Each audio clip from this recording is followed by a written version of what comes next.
The hills are not impressive at first glance, they do not rise like mountains, and they do not seem built for legend. They are low, uneven and practical, broken by gullies, springs marshy ground and patches of rough pasture where animals can graze and men can watch the roads. Yet in this landscape, long before marble temples and triumphal arches, long before emperors claim the world belongs beneath their feet, there is a small settlement trying not to disappear.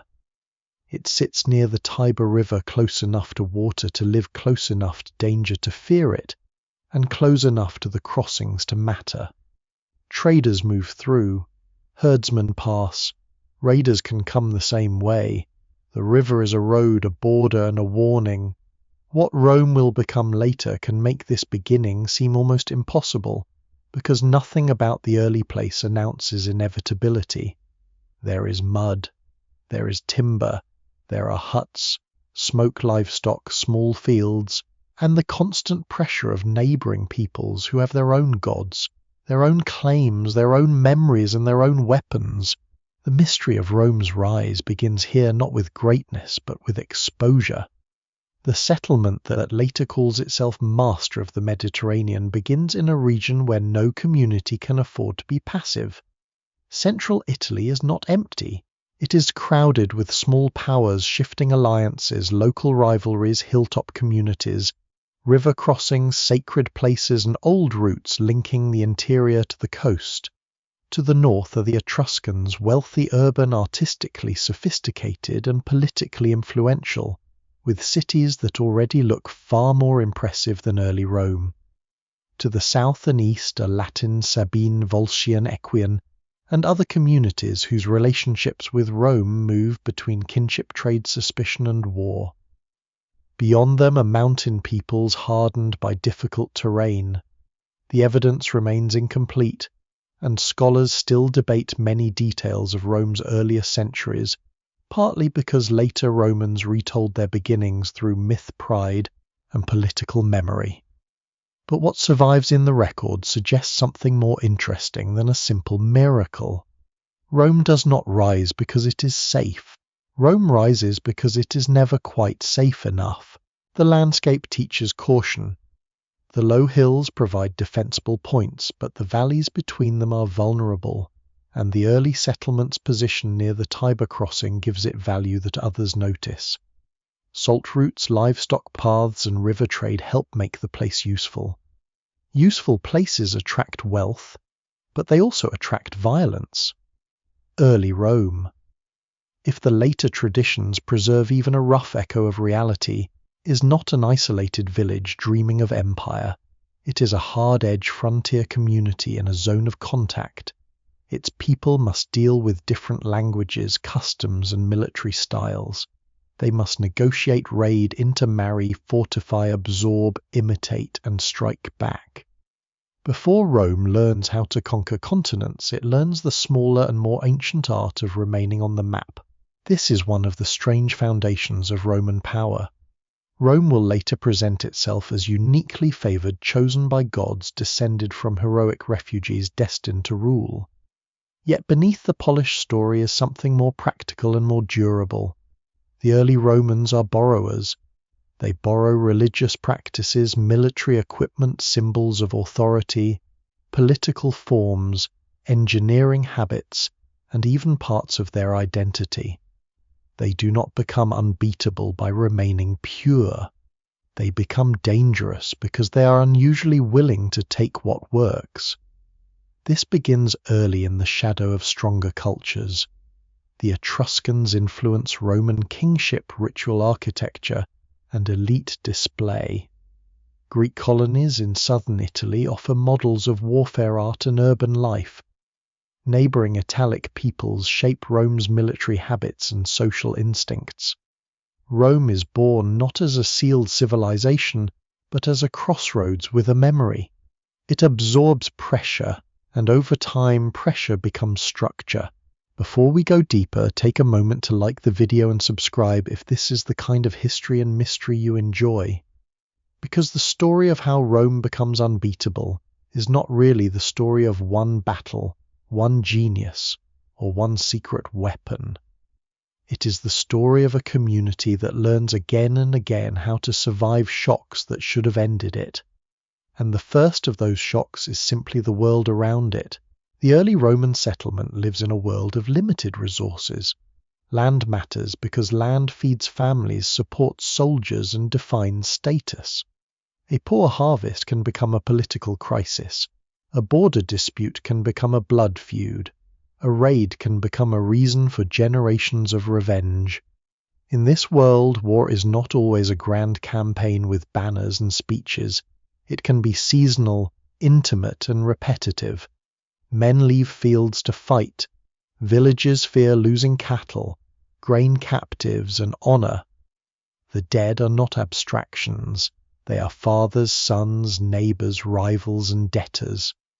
Later, Rome will wage war across seas, but its earliest military culture grows from conflicts close enough to see from the hills. This closeness matters. It makes war personal, but it also makes politics military. A community surrounded by rivals has to organize itself around defense, retaliation, and mobilization. Rome's citizens are not yet the professional soldiers of the imperial age. They are farmers and landholders who fight when called, then return to their fields if they survive. Their duty to the community is tied to their property, their family, and their place in the social order. Over time, this creates a habit of collective obligation. Rome's strength will eventually depend on the idea that citizens owe service, that defeat does not cancel duty, and that the community can demand sacrifice on a scale many rivals find difficult to match. Yet Rome is also marked by internal tension from the beginning. Its later traditions speak of kings, then of the overthrow of monarchy and the birth of the Republic. The details are wrapped in legend, and historians argue over how much can be recovered with confidence. But the remembered shape of the story is revealing. Romans believed their political identity came from resisting domination, especially domination by arrogant kings. Whether the famous tales are literal history or moralized memory, they show how Romans wanted to understand themselves as a people, suspicious of unchecked power, obsessed with public honor, and convinced that liberty required discipline. This tension never disappears. It becomes one of the engines of the Roman history. The same suspicion of kings that helps shape the Republic will later make ambitious commanders dangerous. The same hunger for public honor that pushes citizens to serve will also push elites toward conquest. Rome's strength and Rome's instability grow from the same roots. In these early centuries, the city is still small enough that defeat is imaginable. That is difficult to remember because later Rome seems vast, almost inevitable, like a stone wall stretching across history. But the young city is not inevitable at all. It can be threatened. It can be humiliated. It can lose battles. It can face enemies whose cities are older, richer, or more refined. There is no reason from the viewpoint of an observer in early Italy to assume that this settlement by the Tiber will one day dominate Carthage, Greece, Egypt, Gaul, Syria, Spain, and much of the known Western world. It is just one player in a crowded landscape. Its future is open. Its survival is not guaranteed. A lesser-known detail of Rome's early environment is the importance of the marshes and lowlands around the city.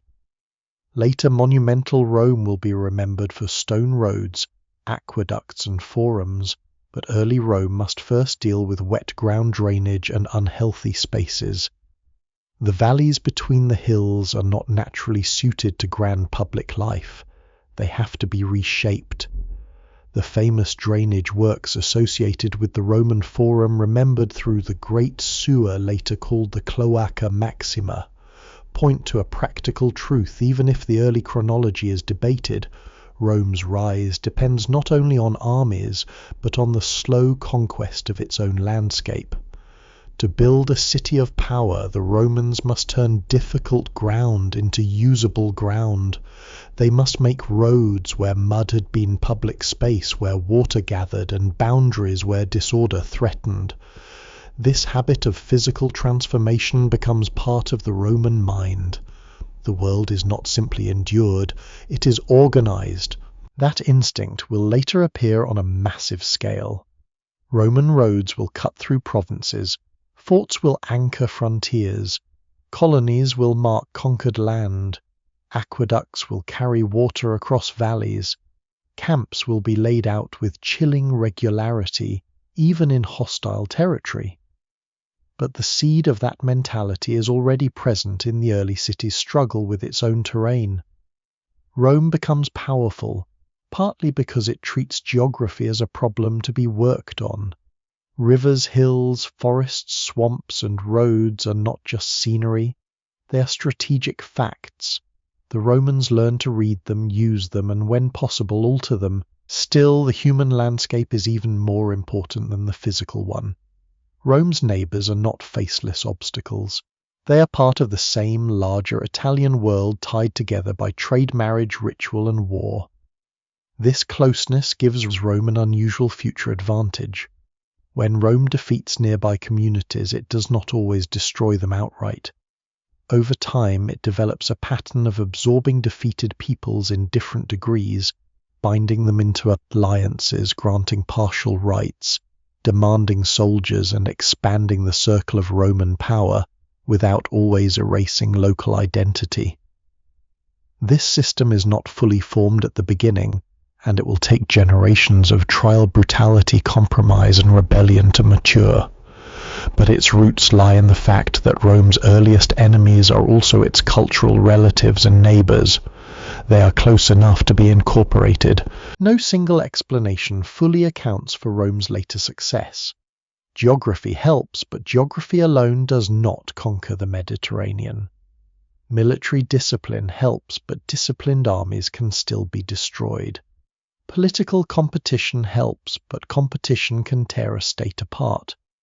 Manpower helps, but manpower must be organized, supplied, and motivated. Rome's early world creates a rare combination. The city is central enough to connect different regions, exposed enough to become hardened, poor enough to value land and service, flexible enough to borrow, and ambitious enough to turn survival into dominance. The result is not visible all at once. It accumulates. Imagine the settlement at dusk before the myths have hardened around it. Smoke rises from hearths. Animals press into enclosures. Watchmen look toward paths where strangers might appear. The Tiber moves below, carrying silt trade rumors and danger. Somewhere beyond the hills, another community is making its own plans, honoring its own dead, sharpening its own weapons. Rome is not yet the predator of the world. It is prey, rival neighbor and student. It is learning the geography of fear. It is learning that a city must remember injuries, reward service, drain marshes, hold crossings, and turn outsiders into instruments of its own survival. It is learning slowly and without knowing where the lesson leads that endurance can become a weapon. The first Rome is not unbeatable. That is what makes the story powerful. Its later strength is born from vulnerability, from a landscape that gives opportunity only to those strong enough to keep it, and from a political community that discovers over centuries how to convert danger into discipline. The hills above the Tiber do not promise empire. They merely offer a place where a hard people might endure long enough to become something no one around them expects. The city that survives on the Tiber does not become powerful by standing still. Around it, Italy is alive with competing peoples, and each one leaves a mark on Rome before Rome leaves a mark on them. The Romans later like to imagine their rise as a march of destiny, but the earlier pattern is much messier and more revealing. They fight, they lose, they copy, they negotiate, they adapt, and they remember. Their world is not divided cleanly between Romans and everyone else. It is a dense human terrain of rival villages, hill towns, sacred boundaries, seasonal raids, family alliances, and political bargains. In that terrain, Rome begins to learn war not as a single art, but as a language spoken in many accents. To the north, the Etruscan cities show what organized power can look like. Their elites live with a level of refinement that early Romans cannot easily match. Their tombs preserve painted scenes of banquets, dancers, musicians, games, and rituals, a world of aristocratic display far older and richer than the Rome of wooden huts and rough defences. Etruscan influence on Rome is difficult to separate from later Roman memory, and scholars still debate the exact shape of early kingship and the degree of Etruscan control over the city. Yet there is little doubt that Rome absorbs deeply from its northern neighbours. Symbols of authority, religious practices, urban planning habits, and the very spectacle of public power all carry traces of Etruscan influence. Even the Roman habit of reading divine will through signs, omens, and ritual expertise develops in a world where Etruscan religious knowledge is treated with unusual seriousness. This matters because Rome's strength is never purely military. It is also ceremonial, legal, and psychological. A city that can command men must also persuade them that command is legitimate. Before Roman consuls triumph, standards and public rituals become famous across the Mediterranean, Rome is learning how power should appear. The rods and axes later associated with Roman magistrates, the grand procession of victory, the sacred boundary of the city, the ominous weight given to birds, lightning and sacrifice. All of this belongs to a political culture where visible authority matters. An army fights with shields and spears, but a state endures by convincing its people that obedience, sacrifice, and hierarchy are woven into the order of the world. At the same time, Rome is learning from peoples who are less urban than the Etruscans, but no less dangerous.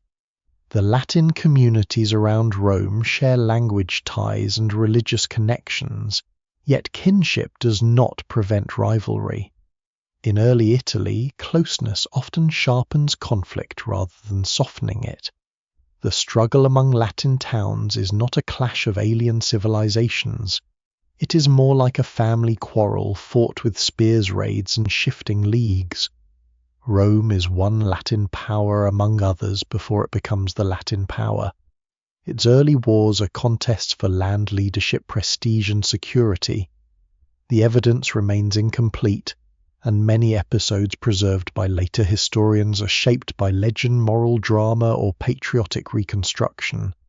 But the larger pattern is clear enough: Rome is forced to become stronger because its nearest rivals understand it well enough to threaten it constantly.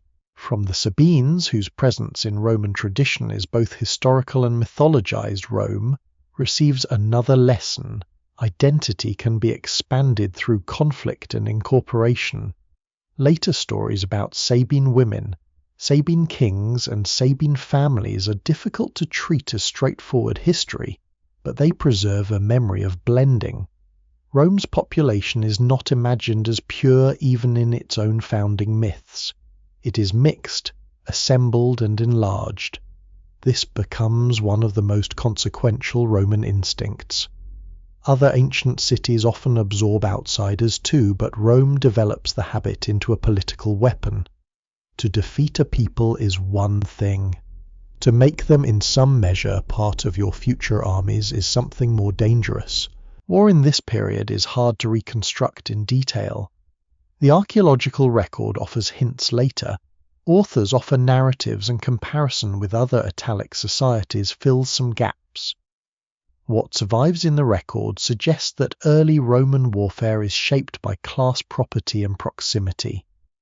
Men provide their own equipment according to wealth. The richer can afford better armor. The poorer may serve more lightly armed or in supporting roles. Fighting often happens near home, and campaigns follow the rhythms of agriculture. The soldier is not yet a long-service professional cut loose from civilian life. He is a citizen farmer whose fields wait for him. This creates limitations, but also a deep connection between military service and the survival of the community. When Rome calls men to war, it is calling people whose families' land status and gods are tied to the outcome. Early Roman battle probably resembles the broader military world of central Italy, with influences from Greek hoplite warfare filtering through Etruscan and southern Italian contacts. Heavy infantry fighting in close formation becomes a mark of organized civic strength. The image is simple, but powerful men standing shoulder to shoulder, shields locked or aligned, advancing as a body rather than as scattered warriors seeking private glory. Yet the Italian landscape is not always kind to rigid formations. Hills, broken ground, ravines, woods, and small valleys favor flexibility. Rome's later military genius will come partly from learning that discipline must move, not merely stand. But in these earlier centuries, the city is still absorbing the basic principle that war is a collective institution. Courage matters, but courage without order is waste. Valor must be ranked, commanded, and placed into line. There is a surprising detail in the way Rome remembers its early enemies. The Romans do not simply dismiss them as barbarians. Many are treated as formidable, stubborn, even morally instructive. The Sabines are severe and old-fashioned. The Samnites are hardy and dangerous. The Etruscans are proud and ritually sophisticated. The Latins are close enough to be rivals for the same inheritance. This habit of respecting enemies even while trying to dominate them helps explain Rome's capacity to learn. A people convinced that outsiders have nothing to teach is limited by its own contempt.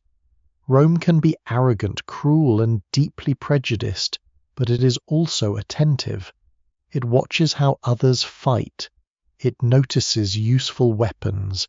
It studies terrain. It turns humiliation into reform. The overthrow of Rome's monarchy, whether remembered accurately or reshaped through later republican ideology, becomes a turning point in the city's self-image. The last king is cast as arrogant, violent, and foreign-tainted, and the Republic emerges as a system designed to prevent one man from holding permanent power. The historical details are uncertain, but the political memory is crucial. Rome begins to define liberty not as equality in the modern sense, but as freedom from kingship and arbitrary domination by a single ruler. That idea binds the elite to a fierce code of competition. No aristocrat should be king, but every aristocrat wants honor. No family should rule alone, but every great family wants glory. The Republic turns ambition outward. Men who cannot become kings can become consuls, generals, conquerors, and founders of public memory.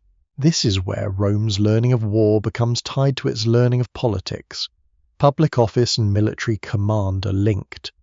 A man's reputation depends on service, victory, discipline, and the judgment of his peers. An elite Roman does not merely inherit status. He must display worth in public life. His ancestors look down from funeral masks and family memory, silent reminders that the living must not disgrace the dead. This pressure can be destructive, but it is also productive.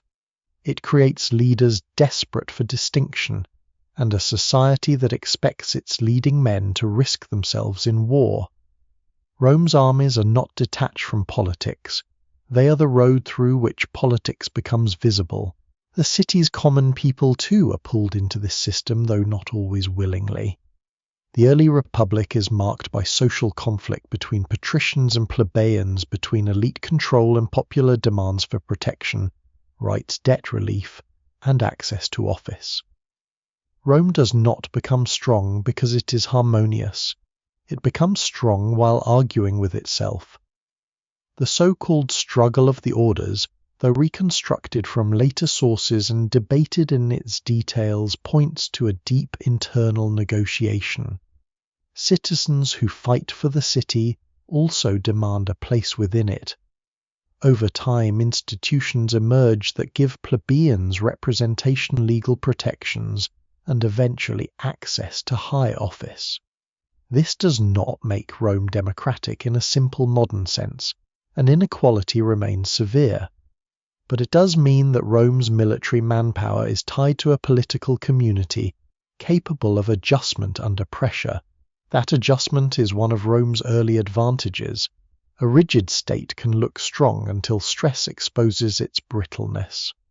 Rome's institutions are often conservative, even stubborn, but they're not completely immobile. When conflict inside the city threatens unity, concessions can be made. When enemies expose military weaknesses, formations can change. When defeated communities must be managed, new legal categories can be invented. Rome's genius is rarely elegance. It is rough, improvised, and sometimes hypocritical. But it works often enough to matter. As Rome expands across Latium, the meaning of victory begins to change. A raid can bring cattle or revenge. A battle can settle a dispute. But Rome gradually learns to make victory permanent. It plants colonies. It secures roads. It creates treaties that bind defeated peoples to Roman interests. It demands troops from allies and uses those troops in later wars. This is a quiet revolution. Many states can win battles. Fewer can turn defeated enemies into future manpower. Fewer still can do it repeatedly across generations while preserving enough order to keep the system functioning. The old city by the Tiber is still far from unbeatable. It is still one power among many, and its future remains uncertain. But something important is forming beneath the surface. Rome is no longer merely reacting to danger. It is developing habits that make danger useful. It learns from Etruscan ceremony Latin rivalry, Sabine incorporation Greek-style military influence, and the harsh practicalities of Italian hill warfare. It learns that authority must be displayed, that citizens must be mobilized, that outsiders can be absorbed, that defeat can teach, and that political ambition can be harnessed to public expansion. The city learns war the way a young predator learns the forest, through hunger, injury, imitation, and repetition. It does not yet dominate Italy, but it is becoming the kind of community that can survive the struggle for Italy. Every neighbouring enemy becomes in some sense an instructor. Every contested field teaches the value of land. Every borrowed ritual teaches the performance of power. Every campaign hardens the link between citizenship and service. Rome is still small, but it is no longer simple. It has begun to collect the tools of those around it, and once Rome learns to collect, it rarely stops. By the time Rome begins to push beyond the older circle of neighbouring rivals, its power is no longer held together only by walls, fields, and soldiers. Something more subtle is taking shape inside the city, a political machine that turns personal ambition into public expansion. It is not clean, peaceful, or morally gentle. It is loud, competitive, suspicious, and often cruel. Yet it gives Rome a kind of internal pressure that many other communities struggle to match. The Republic does not remove rivalry from Roman life. It organizes rivalry, gives it offices, rituals, elections, commands, and expectations, then points much of it outward toward war. The Roman Republic is not a democracy in the modern sense. Wealth matters, family matters, birth matters, patronage matters. A small number of elite families carry enormous influence, and ordinary citizens often depend on powerful men for legal help, economic protection, favours, and access. Yet the system is not simple aristocratic stillness either.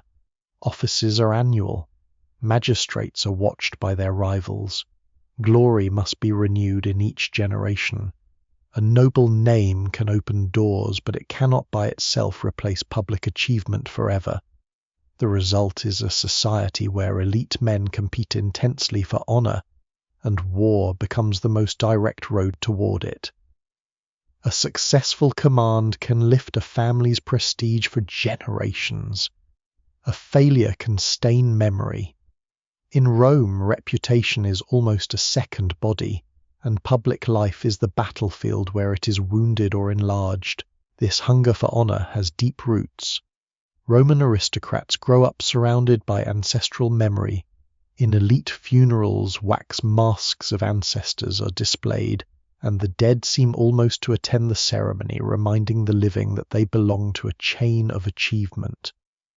A young noble does not simply inherit wealth, he inherits comparison. He is measured against men who held offices, led armies, won triumphs, gave public games, built temples, and defended the state. What survives in the record suggests a culture obsessed with visible service. Honor is not meant to remain private. It must be witnessed. It must be seen in the forum, on campaign, in the Senate, in funerals, in monuments, and in stories retold by families who understand that memory itself is power. This creates one of the hidden engines of Roman expansion. A city can decide to defend itself because danger demands it. But Rome's elite system encourages men to seek commands even when immediate survival is not at stake. Ambitious politicians need achievements, generals need victories, families need new honors to place beside old ones. The Republic's fear of kings prevents one man from openly claiming permanent rule, but it also multiplies the number of men chasing temporary greatness. No one is supposed to stand above the state, yet every great man wants the state to remember his name. That contradiction will one day help tear the Republic apart, but in the earlier centuries it supplies fierce energy. The offices themselves are designed with suspicion built into them. The highest magistrates, the consuls, serve for limited terms and usually in pairs. A colleague can check a colleague. A year ends quickly. Command must be exercised before time runs out. This short political clock matters. It encourages urgency. A Roman commander knows that his chance for glory may last only one campaign season. Caution has value, but excessive caution can leave a man with nothing to show. The Senate, composed largely of former magistrates and senior elites, provides continuity, advice, prestige, and pressure. It does not operate like a modern cabinet, but it becomes the central chamber of Roman strategic memory, where men who have held command judge those who hold it now. There is something almost brutal in this arrangement. A commander seeks glory, but he cannot completely escape collective scrutiny. He must answer to peers who understand ambition because they possess it themselves. He must persuade citizens to elect him soldiers, to follow him, gods to favor him, and rivals not to destroy his reputation. Victory is never merely victory. It has to be narrated, displayed, approved, and remembered. The famous Roman triumph, the ceremonial procession granted to victorious commanders, reveals the emotional center of this system. To ride through the city with spoils, captives, soldiers, music, sacred honors, and the gaze of the people is to become briefly the living image of Roman success. Yet even that moment is temporary. The commander returns to being mortal. The Republic allows glory, but it distrusts permanence. Scholars still debate how perfectly these ideals match daily reality, because Roman sources often present their ancestors through moralized examples rather than neutral description. Yet the pattern remains persuasive. Roman political culture rewards men who can claim to have served the Republic through war. It treats military success as proof of virtue, competence, and divine favor. It also treats failure as a public problem. Not every defeated general is destroyed politically, especially if circumstances are difficult, but incompetence, cowardice, or dishonor can become fatal to a career. This matters because Rome's ruling class learns to think institutionally about war. Campaigns are not private adventures, they are public tests. The common citizens are caught inside this same machine in a different way. They vote, serve, suffer, and pressure the elite when burdens become unbearable. Military service can be a mark of civic identity, but it can also ruin a small farmer if campaigns drag too long or debt accumulates while fields go untended. Rome's early and middle republic repeatedly faces tension between the demands of war and the needs of citizen households.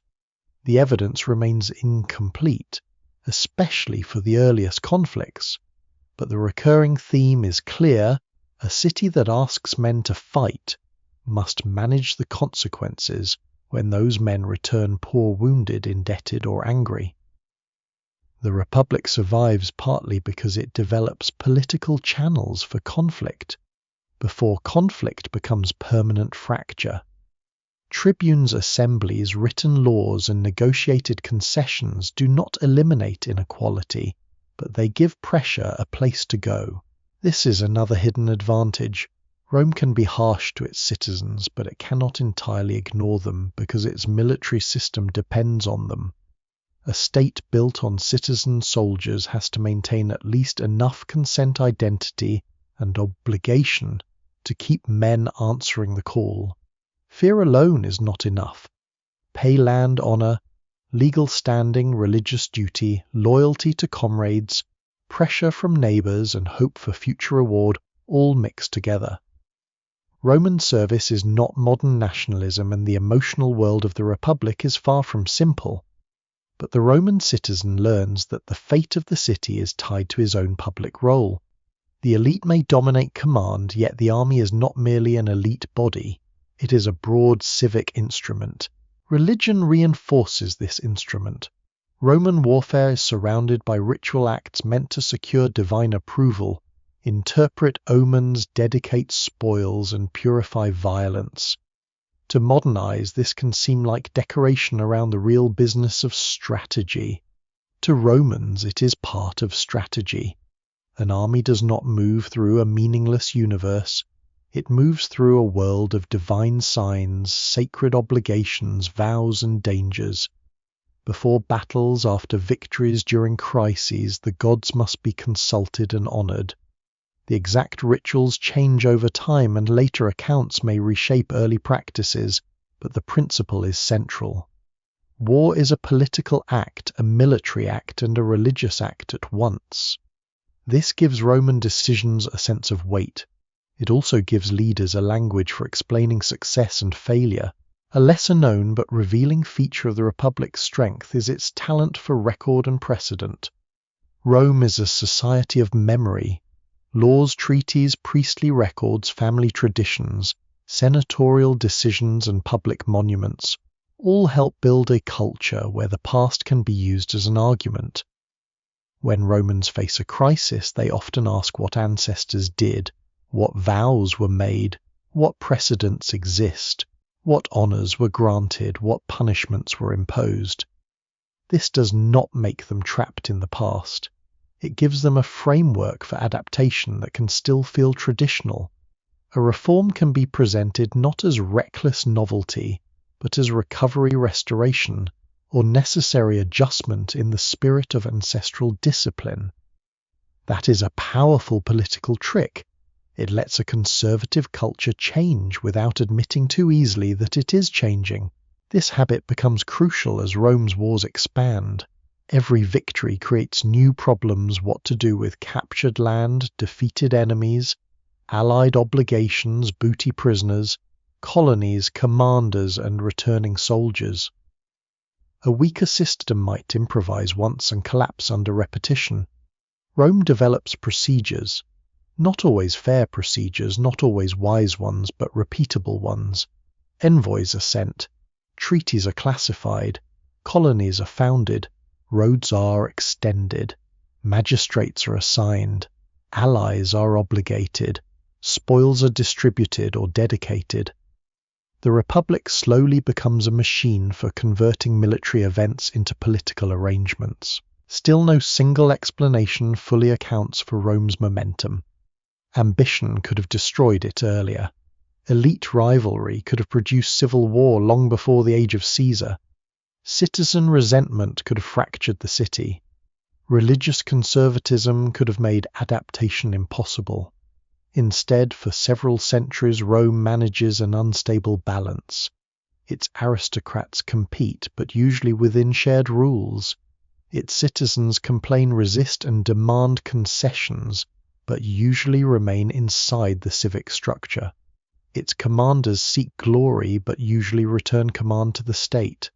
The word usually carries the danger. The system works until the scale of Rome's success becomes too large for the old balance to contain. At this stage, however, the hidden engine is still driving Rome outward. Each generation of leaders inherits not only land and status, but expectations. They are told by family and public memory that Rome has survived because ancestors were severe, brave, disciplined, and unwilling to submit. They are surrounded by stories of sacrifice, betrayal, punishment, and endurance. Some stories are legendary, some are exaggerated, some may preserve a hard core of truth.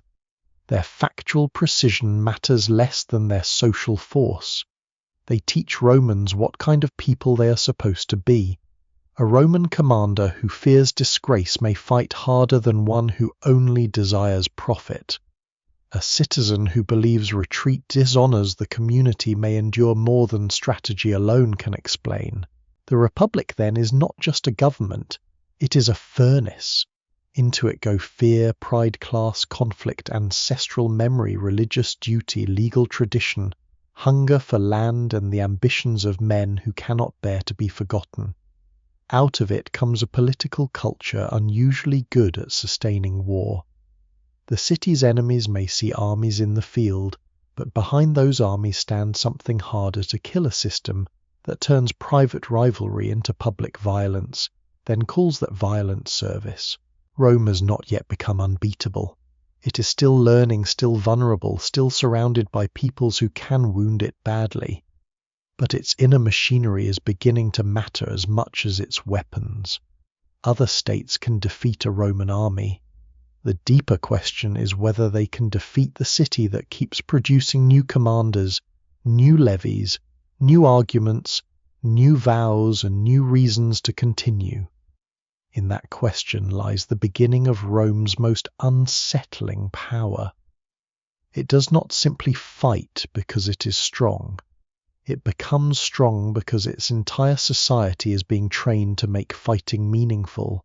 The armies that carry Rome through its earlier struggles do not begin as the perfect instruments later imagination sometimes makes them. They are not born invincible, and they are not guided from the beginning by some secret blueprint for conquest. They evolve because Italy punishes armies that cannot evolve. The hills, valleys, forests, river crossings, and fortified towns of central and southern Italy do not reward rigid confidence for long. A formation that looks impressive on open ground can become clumsy on broken slopes. A commander who believes one kind of battle will solve every problem soon discovers that Italy is full of places where the ground itself seems to fight back.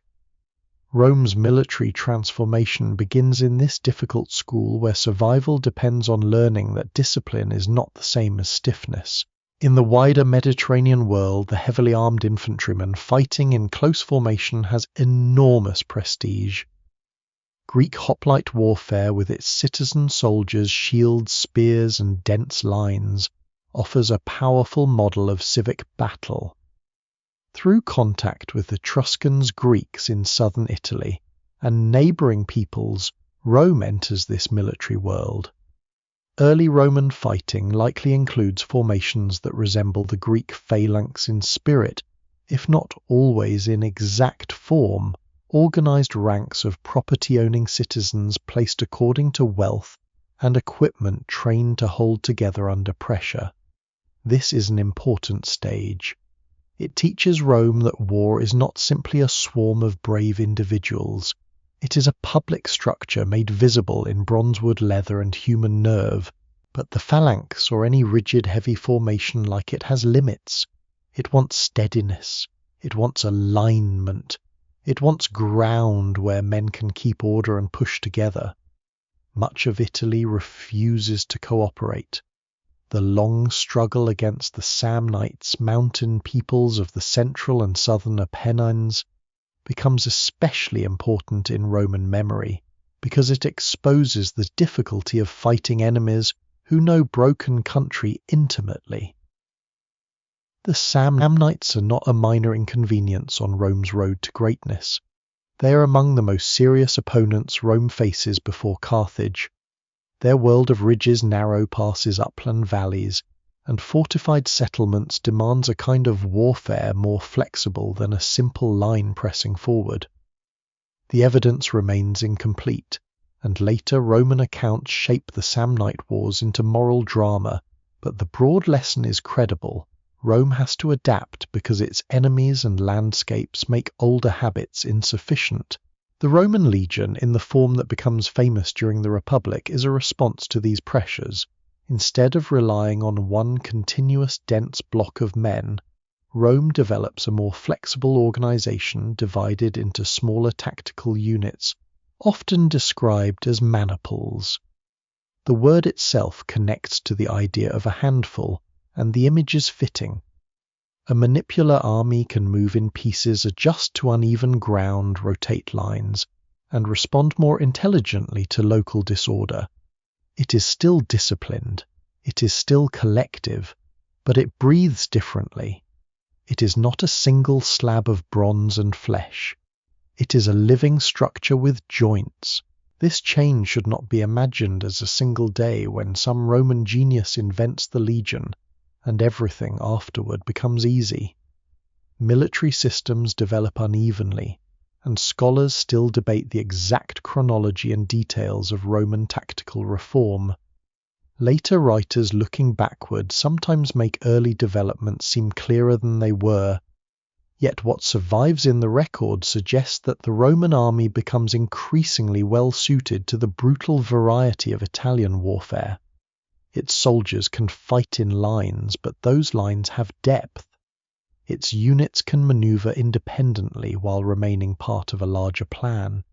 Its commanders can commit fresh troops at decisive moments. Its army can absorb shock without instantly dissolving into chaos. The classic Republican formation places soldiers in different lines according to age, experience, and sometimes equipment.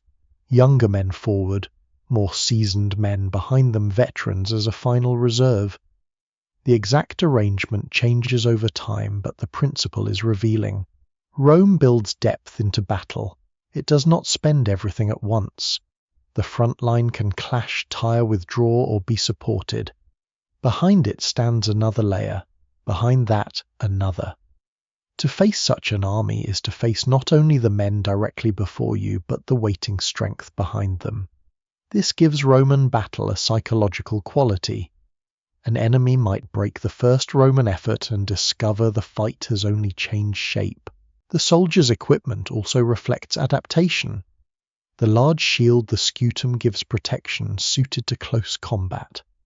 The throwing spear, the pilum, becomes one of Rome's most famous weapons, designed not merely to kill but to disrupt. When hurled before contact, it can pierce shields, bend, weigh them down, or make them awkward to use. Whether every detail of its later description applies equally in earlier periods is debated, but the tactical logic is clear. Rome likes weapons that create disorder just before disciplined men exploit it. The sword, especially in later Republican form, turns close combat into a grim craft. Roman infantry do not need to look elegant. They need to close, survive, and finish. A lesser known but essential detail is that Rome's military strength depends heavily on organization below the level of grand strategy. Camps, marching, order watches, baggage standards, punishments, rewards, and routines matter enormously. Ancient battles can be decided by courage, but wars are decided by habits repeated when no one is watching. A Roman army on campaign is not just a crowd with weapons. It becomes a moving community with rules.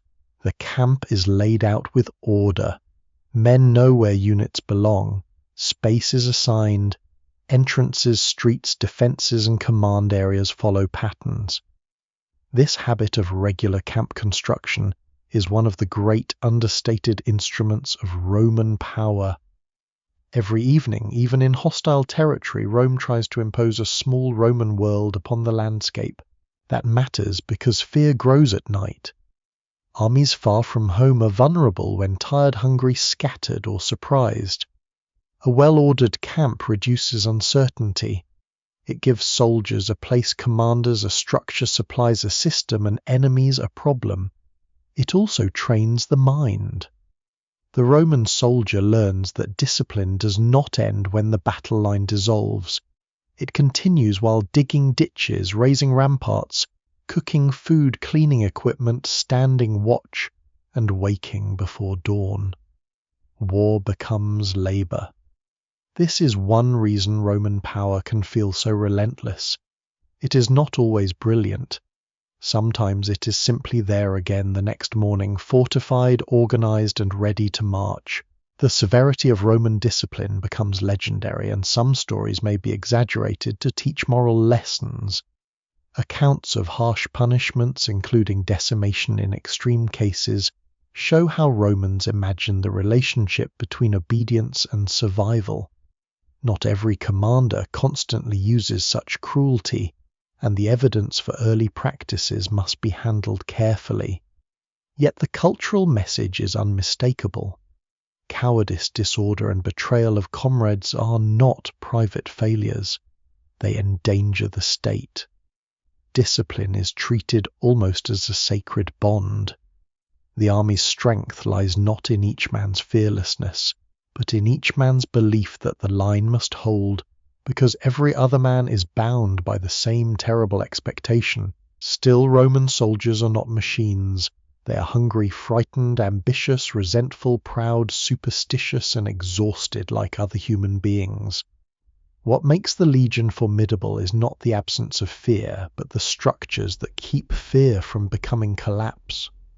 Standards give units a visible center. Officers maintain order. Veterans steady younger men. Religious rites frame danger. Punishments threaten the wavering. Rewards attract the bold. Stories of ancestral courage press upon the living. In battle, a man does not stand only for abstract Rome. He stands near neighbors, kin patrons, clients, rivals, and witnesses. Shame can be as powerful as patriotism. The legion's flexibility also changes how Rome recovers from mistakes. A rigid army that breaks may lose its entire shape at once. A more layered army has more ways to survive partial failure. Units can give ground without total ruin. Commanders can reinforce threatened areas. Reserves can be committed. Retreat, when controlled, may preserve enough men to fight again. This ability to recover becomes one of Rome's defining traits. The Romans lose battles, sometimes disastrously. They are ambushed, trapped, outgeneraled, and humiliated. Yet their military system increasingly allows them to convert defeat into information. What went wrong? Was the terrain misread? Were the allies unreliable? Did the commander rush? Did the formation fail? Did discipline crack? The answers are rarely perfect, but the habit of asking matters. No single explanation fully accounts for the legion's success. Its weapons help, but weapons alone do not create empire. Its formation helps, but formations depend on training and command. Its discipline helps, but discipline can become brittle if not supported by morale and reward. Its citizen base helps, but citizens must be supplied and led. Its allied manpower helps, but allies must be organized and kept loyal enough to serve. The legion is not a magic device. It is the visible point of a much larger system: political ambition, social obligation, logistical routine, religious confidence, legal authority, and the stubborn willingness to keep fighting after injury. In this period, Rome's army becomes less like a temporary gathering of armed farmers and more like a repeatable instrument of state power, even though it remains rooted in citizen service. The transformation is gradual, but its consequences are immense. Rome can now project force more reliably across varied terrain. It can fight enemies who use hills, passes, and fortified towns. It can sustain campaigns that require movement, siege work, and repeated engagements. It can suffer losses without losing the idea of itself. Each campaign adds practical memory. Each veteran carries lessons home. Each commander enters the political world with experience that can be praised, criticized, or imitated. The enemies of Rome help create this army. That is one of the ironies at the heart of the story.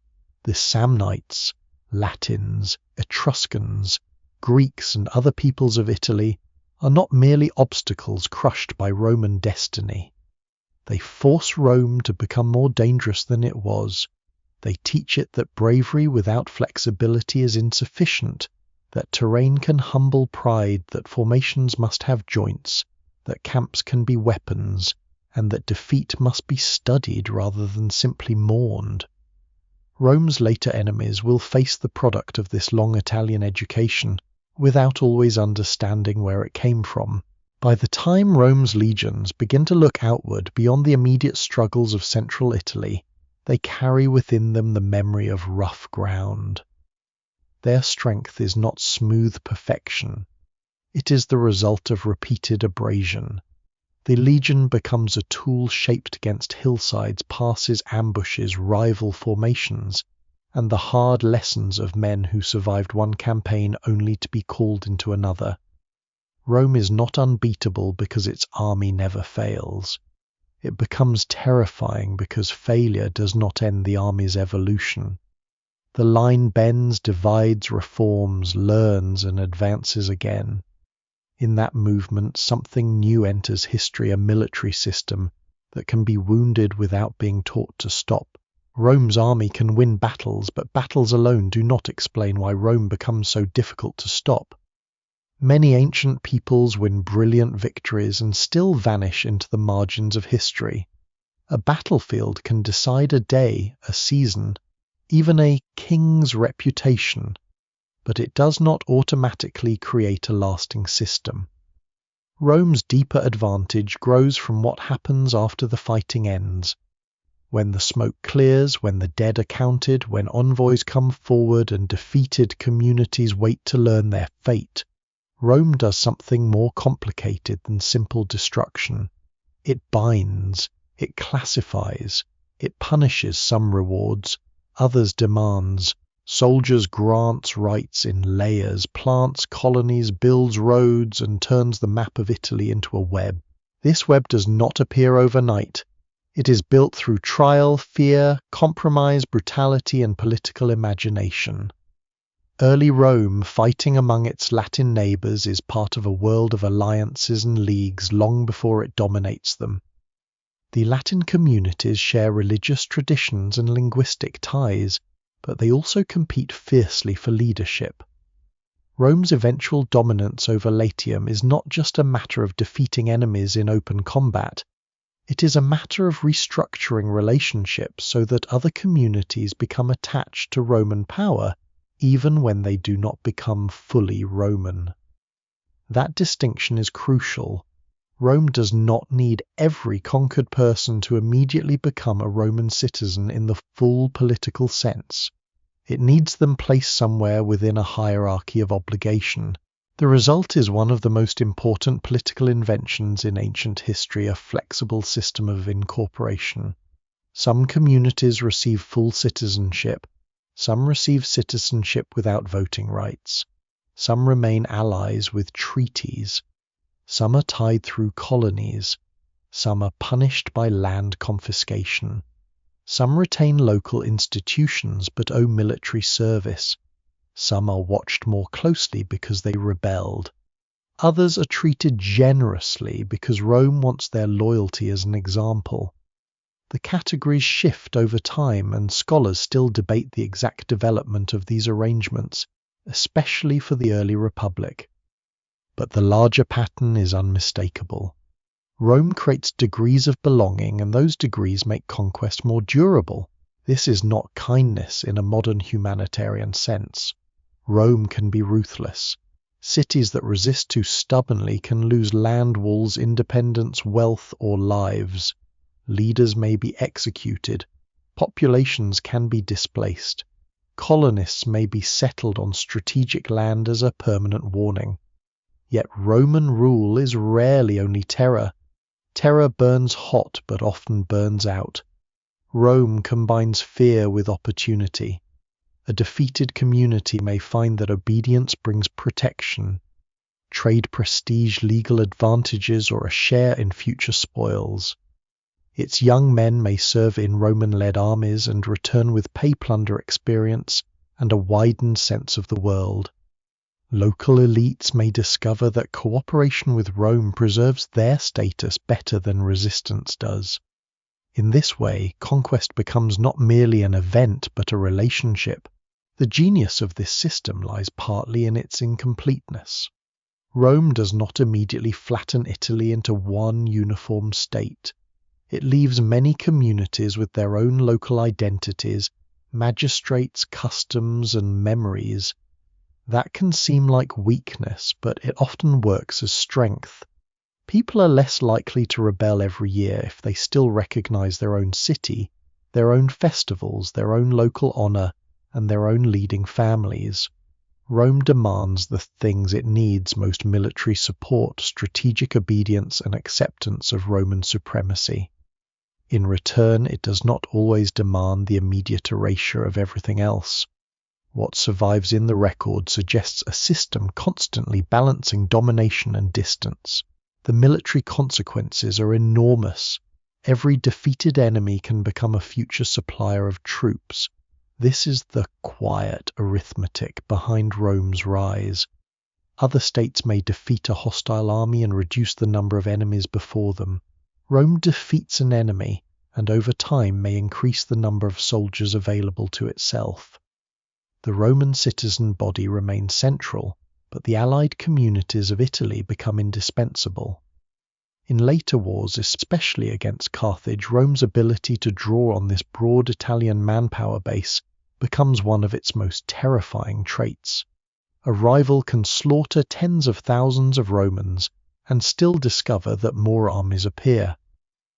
The reason is not mystical courage alone, it is the web. Roads make that web visible. Early Roman roads are not merely conveniences for travelers, they are instruments of control. A road lets armies move faster, messages travel more reliably, colonies remain connected, and markets tie local economies into larger patterns. The Via Appia, begun in the late 4th century BCE, becomes one of the great symbols of this mentality. Stretching southward from Rome, it is not just a strip of engineered stone and gravel. It is a statement that Roman power intends to be permanent. Roads reduce the isolation of difficult regions. They make rebellion riskier because soldiers can arrive. They make loyalty more profitable because goods and people can move. They turn geography from a collection of obstacles into a system of routes. Colonies serve a similar purpose. A Roman or Latin colony is not simply a settlement for surplus population, though land hunger certainly matters. It is a strategic anchor. Colonists placed in key locations watch roads, guard coastlines, secure conquered territory, and project Roman presence into uncertain zones. They carry Roman habits, alliances, and military obligations with them. They also create human facts on the ground. Once land is distributed and families are settled, Roman power is no longer an abstract command from far away. It has houses, fields, graves, and children in the territory. To uproot it becomes harder. A lesser-known but revealing aspect of Rome's alliance system is how unequal it could be while still feeling negotiable to those inside it. Allies do not all share the same rights, and many will later resent their exclusion from full citizenship.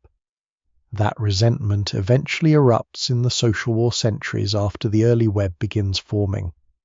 But for a long time the system functions because it offers enough benefits, enough local autonomy, and enough shared military success to hold together under strain. This does not mean everyone loves Rome. Many do not. It means the cost of leaving the web is often higher than the bitterness of remaining within it. The Latin War in the 4th century BCE is a turning point in this process. Rome's former Latin partners resist Roman dominance, and the outcome reshapes central Italy. The details transmitted by later historians must be treated carefully, but the consequences are clear in broad outline. Rome does not simply destroy Latium, it reorganizes it. Different communities receive different settlements. Some are absorbed more closely, others are bound as allies. The old collective Latin structure is broken, and Rome stands at the center of a new arrangement. This is a pattern Rome will repeat. It prefers to prevent defeated peoples from uniting again under old forms. Instead, it deals with them separately, creating a network in which each community's relationship with Rome matters more than its relationship with former partners. This divide and bind method is one of Rome's most effective political weapons. It does not always prevent revolt, but it makes coordinated resistance difficult. If one city rebels, another may stay loyal because its treaty, privileges, rivalries, or fears point in a different direction. Rome becomes the central judge among communities that might otherwise act together. It can reward loyalty with land or status. It can punish betrayal in ways meant to terrify observers. It can use local rivalries to prevent the formation of a united anti-Roman front. No single explanation fully accounts for this success, and Roman control always depends on changing circumstances, but the structure gives Rome resilience far beyond what its own original population could provide. There is also a psychological effect. As more communities are bound into Roman power, Rome begins to look inevitable even before it truly is.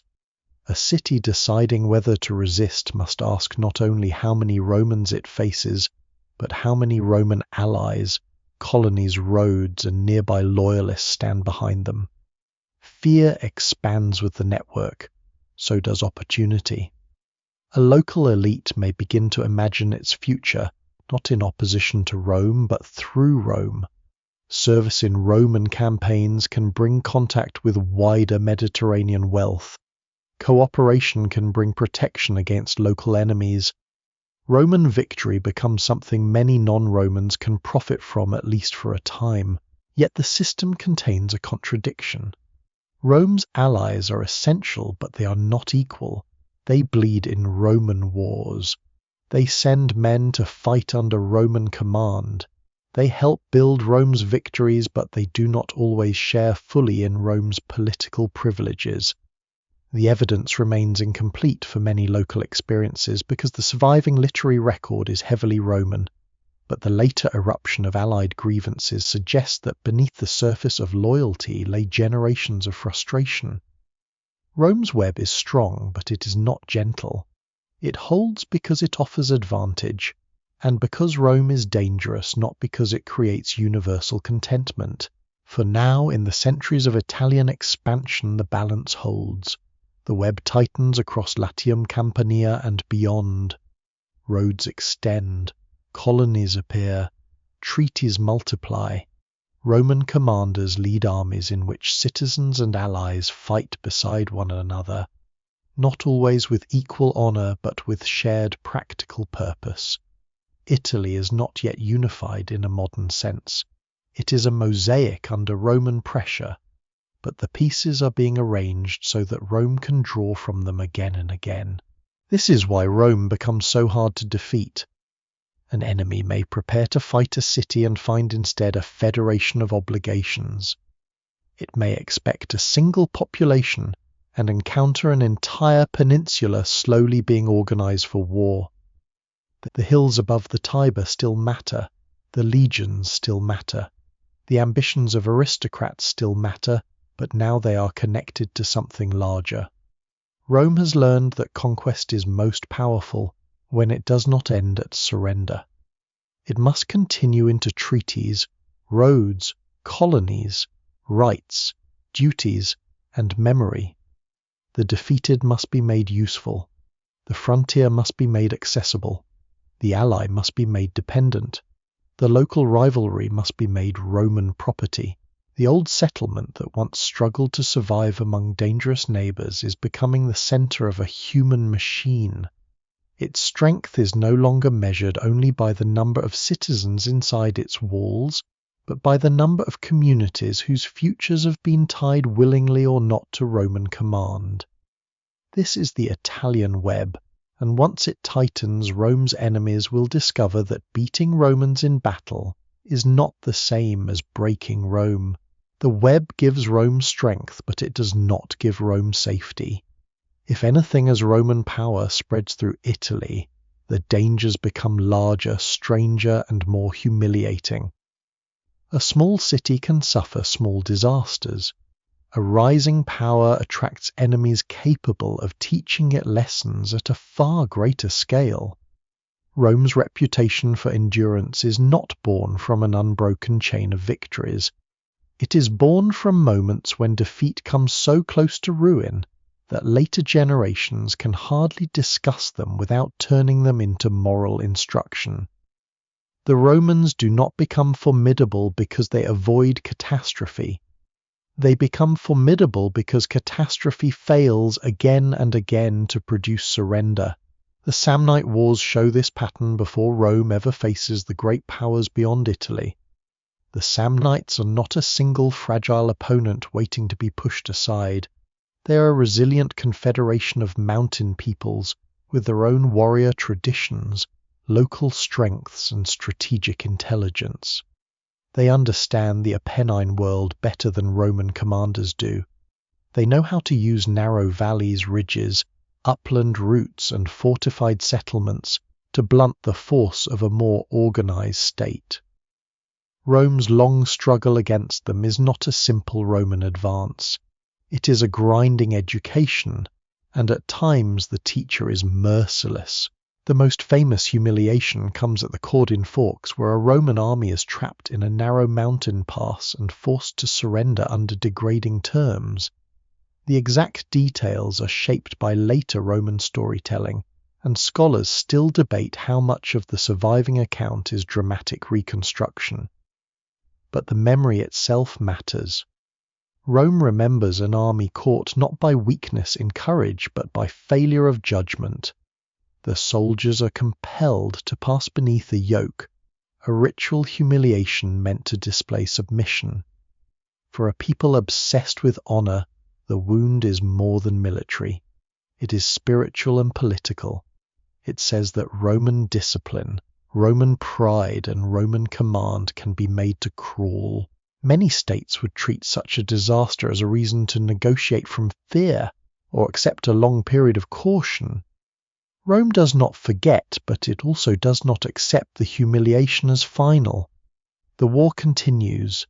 The lesson is absorbed into a harsher understanding of terrain command and the danger of underestimating enemies who fight differently. This is one of Rome's unsettling habits. Defeat becomes a kind of archive.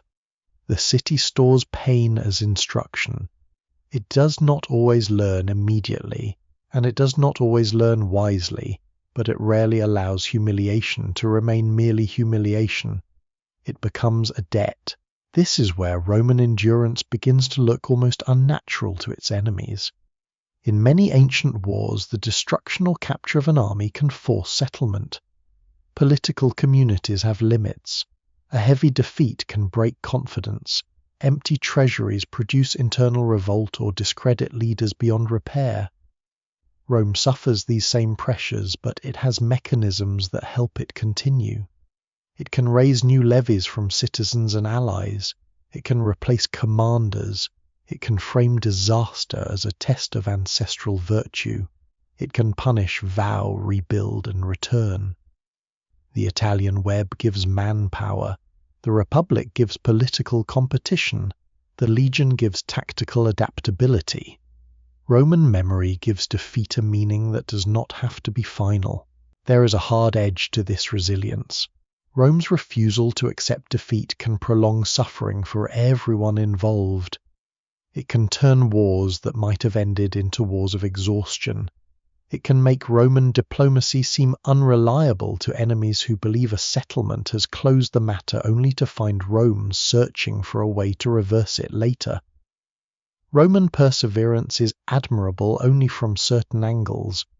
From others it is terrifying, even monstrous. A state that will not admit when it has been beaten can become extremely dangerous because its opponents must win not once, but repeatedly, and then somehow force the Roman political system itself to accept the outcome. The arrival of Pyrrhus of Epirus in Italy reveals this problem to the wider Mediterranean. Pyrrhus is not a local hill enemy. He is a Hellenistic king connected to the world that emerges after Alexander the Great, commanding professional soldiers, cavalry, and war elephants, with ambitions wrapped in Greek military prestige. To many in the Greek cities of southern Italy, he appears as a defender against Roman expansion. To Rome, he is something new, a commander with battlefield methods and resources from the eastern Mediterranean capable of defeating Roman armies in ways that feel shocking. The first encounters with Pyrrhus are severe. Roman soldiers face elephants, animals they have not fully learned to counter, towering above the battlefield, frightening horses and men alike. The psychological effect must have been immense. Ancient warfare depends heavily on nerve, and elephants are weapons against nerve as much as bodies. They are noise height, smell movement, and unfamiliar terror. Roman discipline is tested by something outside its experience. Pyrrhus wins battles, and those victories are real. The Romans are not pretending to lose. They bleed heavily. Yet Pyrrhus discovers the same disturbing truth that later enemies will discover on a larger scale. Winning battles against Rome is not the same as winning the war. His victories cost him men he cannot easily replace. Rome loses heavily, but Rome can return with new forces. Pyrrhus is operating far from his own base, dependent on alliances that are not always stable, and fighting a society whose depth he may not fully grasp at first. This is the origin of the phrase Pyrrhic victory, the success so costly that it resembles defeat. The familiar phrase can make the episode sound neat, almost proverbial, but the reality is harsher.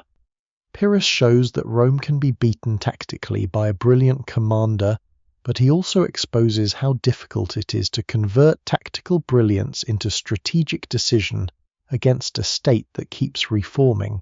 The evidence remains incomplete for the inner calculations on both sides, and later Roman accounts naturally emphasize Roman firmness. Still, the broad outcome is clear. Pyrrhus leaves Italy. Rome remains. That fact carries enormous meaning. The Romans have faced a king from the great Hellenistic military tradition and survived. They have seen elephants, professional troops, and royal strategy. They have suffered defeats and not collapsed. For Rome's neighbours, the lesson is ominous. For Rome itself, the lesson is intoxicating but dangerous. Even when the enemy looks superior, endurance may outlast brilliance. A lesser-known consequence of these wars is how they sharpen Rome's sense of scale.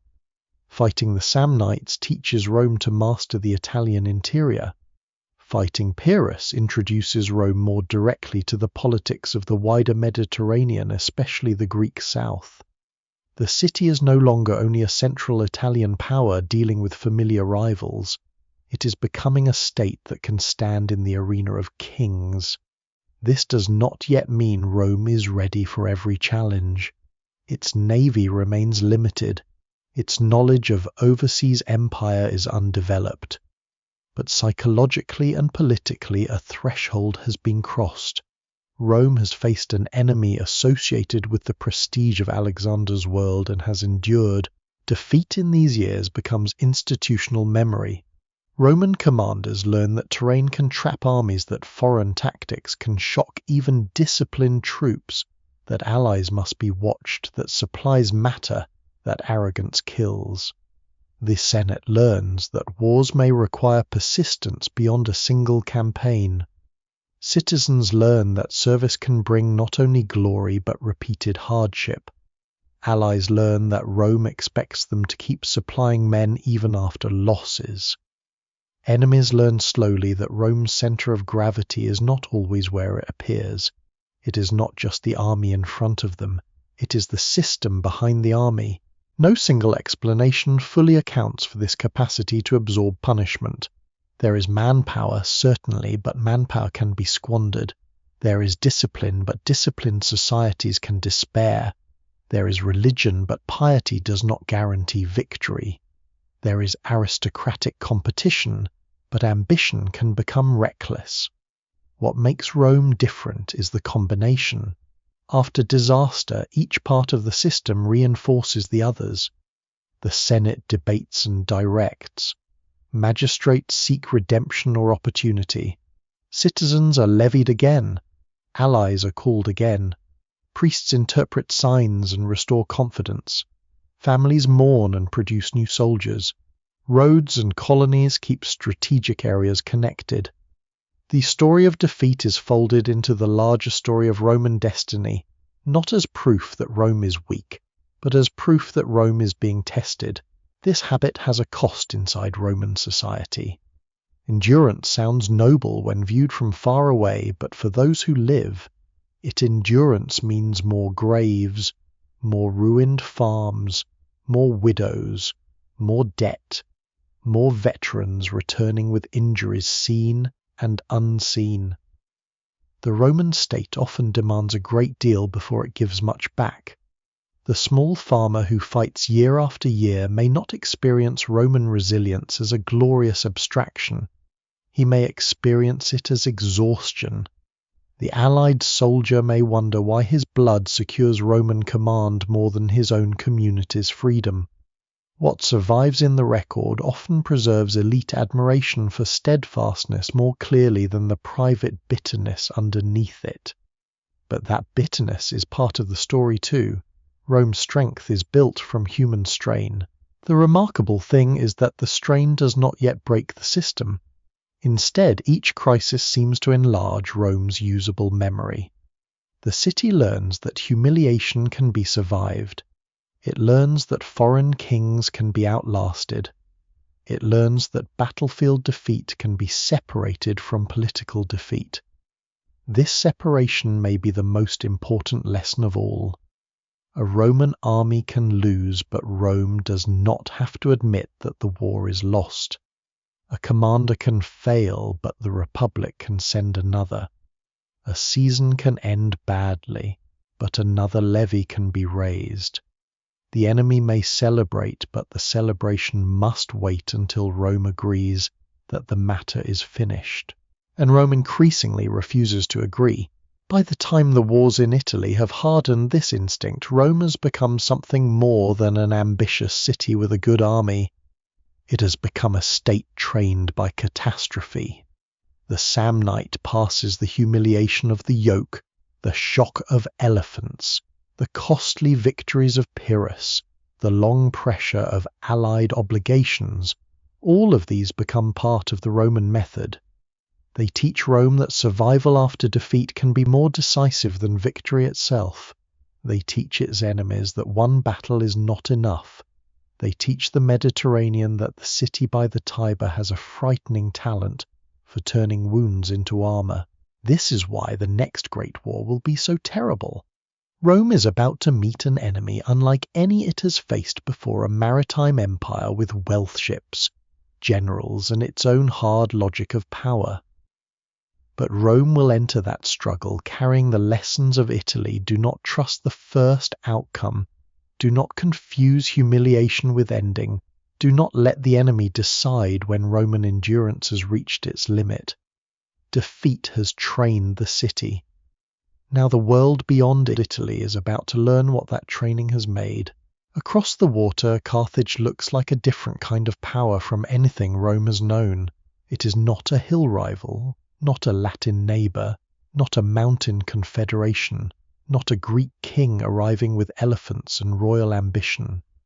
Carthage is older in the arts of trade, richer in maritime experience, and woven into a Western Mediterranean world of harbours, colonies, merchants' fleets, silver grain, and distant agreements. Its power moves by sea. Its wealth smells of salt timber, metal dye, and stored cargo.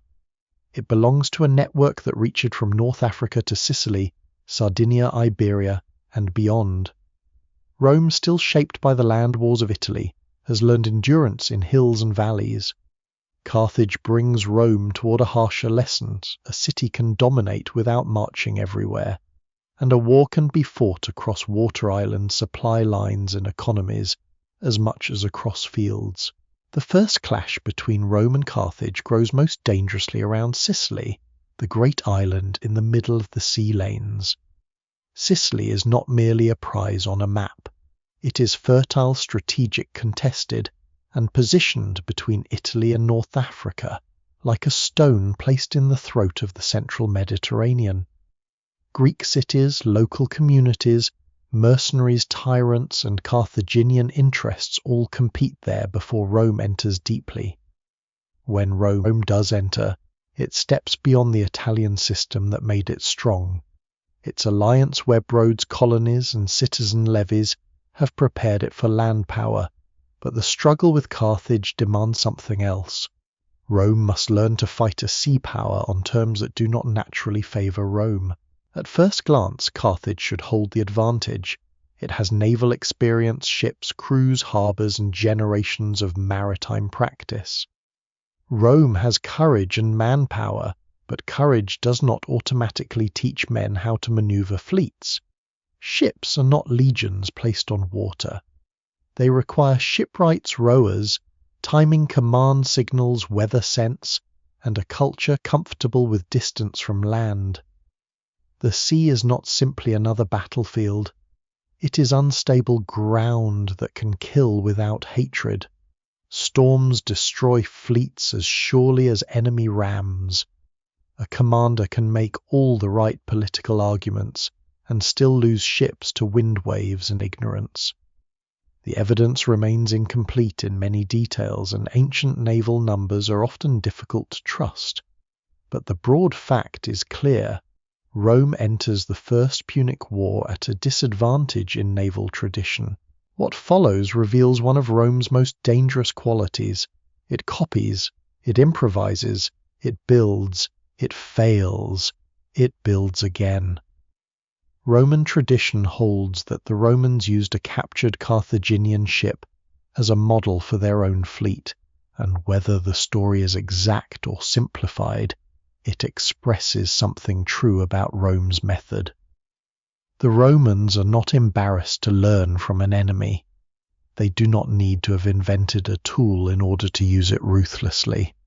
They understand that foreign skill can be turned into Roman capacity if the state is willing to organize labor money, timber crews, and command. A people that cannot sail like Carthage may still build enough ships to make Carthage fight differently.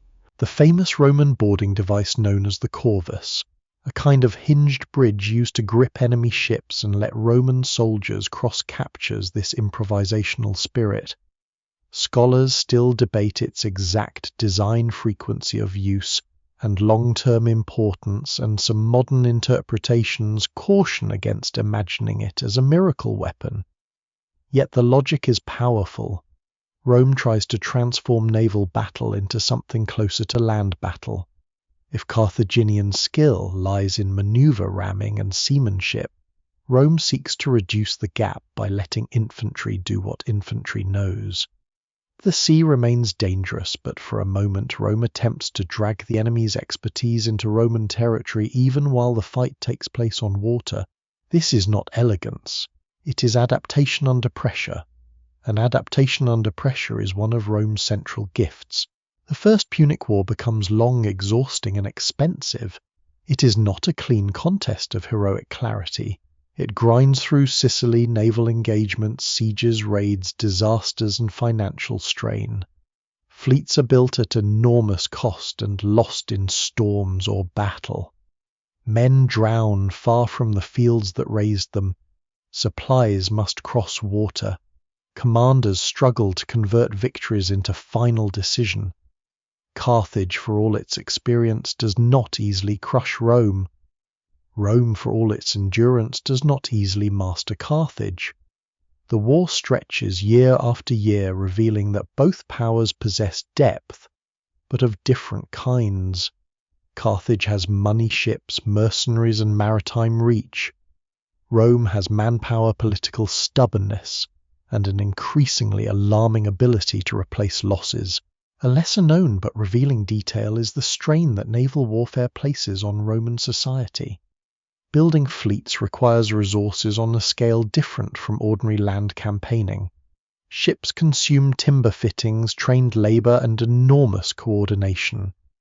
Crews require men who can row in disciplined rhythm, and many rowers are not glamorous warriors, but essential bodies in a machine of movement.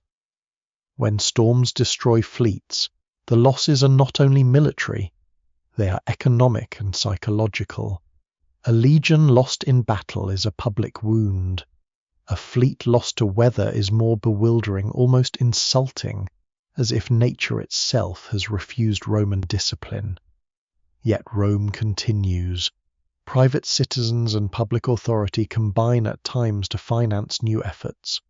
The war teaches Rome that sea power is not a single invention, but a repeated act of commitment. When Rome finally prevails in the First Punic War, the victory changes the city's relationship with the Mediterranean. Sicily becomes Rome's first province, a new kind of possession beyond the Italian alliance system. This is not just expansion, it is administrative transformation. Italy had been bound through treaties, colonies, and layered citizenship. Sicily requires tribute governors, taxation, and overseas management. Rome is beginning to learn empire in a form that differs from incorporation. The island is valuable especially for grain, but it also introduces habits that will later reshape Roman politics: provincial command, extraction of wealth, competition for governorships, and the temptations of ruling people who do not share the protections of Roman citizenship. Carthage, wounded but not destroyed, turns toward Iberia, where wealth from silver and new military resources help rebuild its strength. Here the story narrows toward one of history's most formidable commanders, Hannibal Barca. Hannibal is not merely a gifted battlefield tactician. He is the product of a Carthaginian recovery strategy, a family's ambition, and a Western Mediterranean world still unresolved after the First War. Roman memory turns him into the great nightmare, the enemy whose name seems to carry winter blood and elephants across mountains. But before the legend hardens, Hannibal is a strategic problem of the highest order. He understands that Rome's strength lies in Italy, in its alliances, manpower, and political refusal to surrender. So he aims not simply to defeat Roman armies, but to break the web. His march from Iberia across the Alps into Italy remains one of the most astonishing military movements of antiquity. The exact route is still debated, and the evidence remains incomplete despite centuries of argument by historians, archaeologists, and topographers. But the larger fact is not in doubt: Hannibal brings an army including elephants through brutal terrain and descends into Italy in a way Rome does not expect. The crossing itself becomes a weapon before the first major battle is fought. It shocks the imagination. It suggests that Rome's barriers are not as secure as they seem. It places war inside Italy, where Roman confidence depends on keeping the alliance system intact. Then come the battles. At the Trebia, Lake Trasimene, and Cannae, Hannibal does what Rome's enemies dream of doing.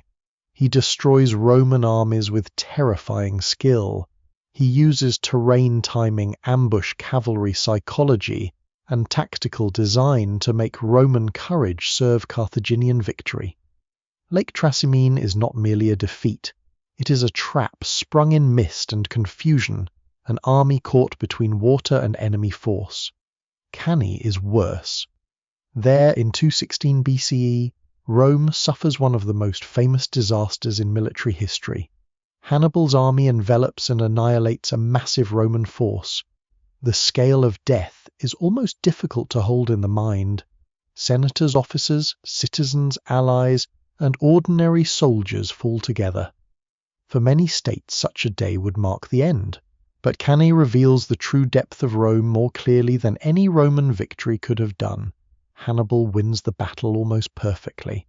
Rome loses almost unimaginably, yet Rome does not surrender. This is the point at which the idea of Rome's unbeatable nature becomes both clearer and stranger. Rome is not unbeatable because its armies cannot be defeated. Hannibal proves the opposite repeatedly. Rome is not unbeatable because its commanders are always superior. Hannibal outclasses them again and again. Rome is not unbeatable because its soldiers never break because many die, flee, or are trapped. Rome is difficult to destroy because its political community refuses to convert battlefield catastrophe into political submission. The Senate does not negotiate peace after Cannae. It steadies the city, raises new forces, punishes cowardice, symbolically honors endurance, and continues the war.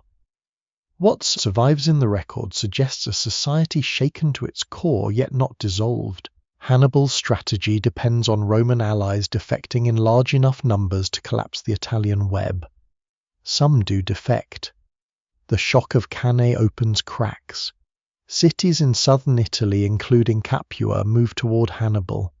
The situation is grave, and later Roman confidence should not hide the danger. Rome could have lost its hold on Italy if the alliance system had broken widely enough. But many allies remain loyal, whether from fear, calculation, rivalry, habit, Roman pressure, or genuine attachment to the existing order. No single explanation fully accounts for this loyalty. Some communities may believe Rome will recover. Others may distrust Carthage. Others may fear local enemies more than Roman domination. Others are tied too deeply into Roman structures to risk reversal. The web strains, but it does not snap. Rome changes strategy. It learns painfully not to offer Hannibal the decisive battle he wants. The Fabian approach, associated with Quintus Fabius Maximus, emphasizes delay harassment, avoidance of catastrophic engagement, and the slow exhaustion of Hannibal's position. Romans do not naturally admire this kind of war at first. It can look like cowardice to a culture hungry for decisive honor, yet after Cannae caution becomes wisdom. This is another Roman adaptation born from trauma. The city that celebrates aggressive courage learns that survival may require patience. Hannibal can win battles, but he cannot easily force Rome to fight on his terms forever. Meanwhile, Rome widens the war. It fights in Spain, Sicily, and eventually North Africa. The conflict becomes not simply Hannibal in Italy, but a Mediterranean struggle over resources, bases, and strategic initiative. Roman commanders learn from the enemy. Scipio Africanus emerges as the figure who can bring Roman aggression back in a transformed form. In Spain, he attacks Carthaginian power at its roots. In Africa, he forces Carthage to recall Hannibal. At Zama, the long nightmare turns. Rome defeats Hannibal not by forgetting the lessons he taught, but by absorbing them into a broader strategy. The Punic Wars reveal Rome's terrifying depth. Carthage exposes Roman weakness at sea, and Rome builds fleets. Hannibal exposes Roman tactical vulnerability, and Rome learns restraint, strategic patience, and wider war. Cannae exposes the fragility of any army, and Rome reveals the resilience of a state. By the end, Carthage is broken as a rival, though not yet erased. Rome stands transformed. It now possesses provinces, fleets overseas, experienced commanders of global ambition, and a reputation that will haunt every power that faces it. The cost is immense. The dead do not return because the Republic endures. Italian fields are ravaged. Families lose sons across generations. Allied communities pay in blood. Carthage itself is forced into humiliation, tribute, and dependence. Victory feeds Rome, but it also darkens Rome. The city has learned that it can survive almost anything if it is willing to demand enough from the living and remember the dead as proof that surrender would dishonor them. After Hannibal, the Mediterranean cannot look at Rome the same way. It has seen Roman armies destroyed, and Roman will remain. It has seen a city lose battles on a scale that should end history, then continue until the victor of those battles is recalled home to defend his own walls. That is a different kind of power from brilliance. It is deeper, colder, and harder to measure. Carthage reveals that Rome's true weapon is not the legion alone, not the Senate alone, not the allies alone, but the capacity of all these things to keep functioning after disaster. Hannibal wins immortality. Rome wins the war. And from that imbalance, the world begins to understand why Rome is becoming so difficult to stop. Rome's victory over Carthage leaves a strange silence across the central Mediterranean. It is not the silence of peace exactly, because the sea is never empty and ambition never rests. It is the silence that follows a storm when everyone understands the coastline has changed. Carthage still exists after the Second Punic War, but it no longer stands as Rome's equal. Its fleet is limited, its treasury burdened, its foreign policy chained by Roman approval. The city that once made Rome learn the sea now lives under the shadow of the power it failed to break. For Rome, the lesson is enormous. The Republic has discovered that the sea, once alien and humiliating, can be turned into a Roman road. This transformation is easy to underestimate because later Roman dominance of the Mediterranean can seem natural, almost inevitable. The Romans themselves will eventually call the Mediterranean Mare Nostrum our sea, with the calm arrogance of people who have forgotten how much terror the water once held. But Rome's rise at sea is not smooth. It is born from desperation in the First Punic War, refined through the wider struggle against Hannibal, and expanded through the need to move army supplies, messages, governors, taxes, and grain across distances that no Italian road can cover. The sea becomes not only a battlefield, but a system of connection. Once Rome learns to use it, the map of power changes. At first, Roman naval strength is an answer to Carthage. Later it becomes a habit. Fleets are built to fight, but they also teach Rome how to think beyond the peninsula. Sicily, Sardinia, Corsica, Spain, Greece, North Africa, and the Eastern Mediterranean all become less distant once Roman commanders can imagine crossing water as part of ordinary strategy. The Republic remains emotionally and culturally rooted in land warfare. The legion still carries more prestige than the sailor's bench. Yet the state cannot remain a purely land power after defeating a maritime empire. The very act of victory forces Rome to inherit the sea. The sea demands different virtues from the hills of Italy. On land, a commander can sometimes read the ground with his eyes, a ridge, a valley, a road, a riverbank, a town wall. At sea, the ground moves. Wind current, storms, fog, and distance become strategic facts. A fleet can be destroyed without meeting the enemy. A delay can starve an army. A harbour can become more important than a battlefield. Rome has to learn that power across water depends on bases, logistics, ship maintenance, crews, and timing. It is not enough to be brave. Ships rot, oars break, men sicken, grain spoils. A storm can scatter ambition across the waves. The Romans do not become the greatest sailors of the ancient world by instinct. They become effective enough because the state is willing to impose land-minded organization on maritime problems.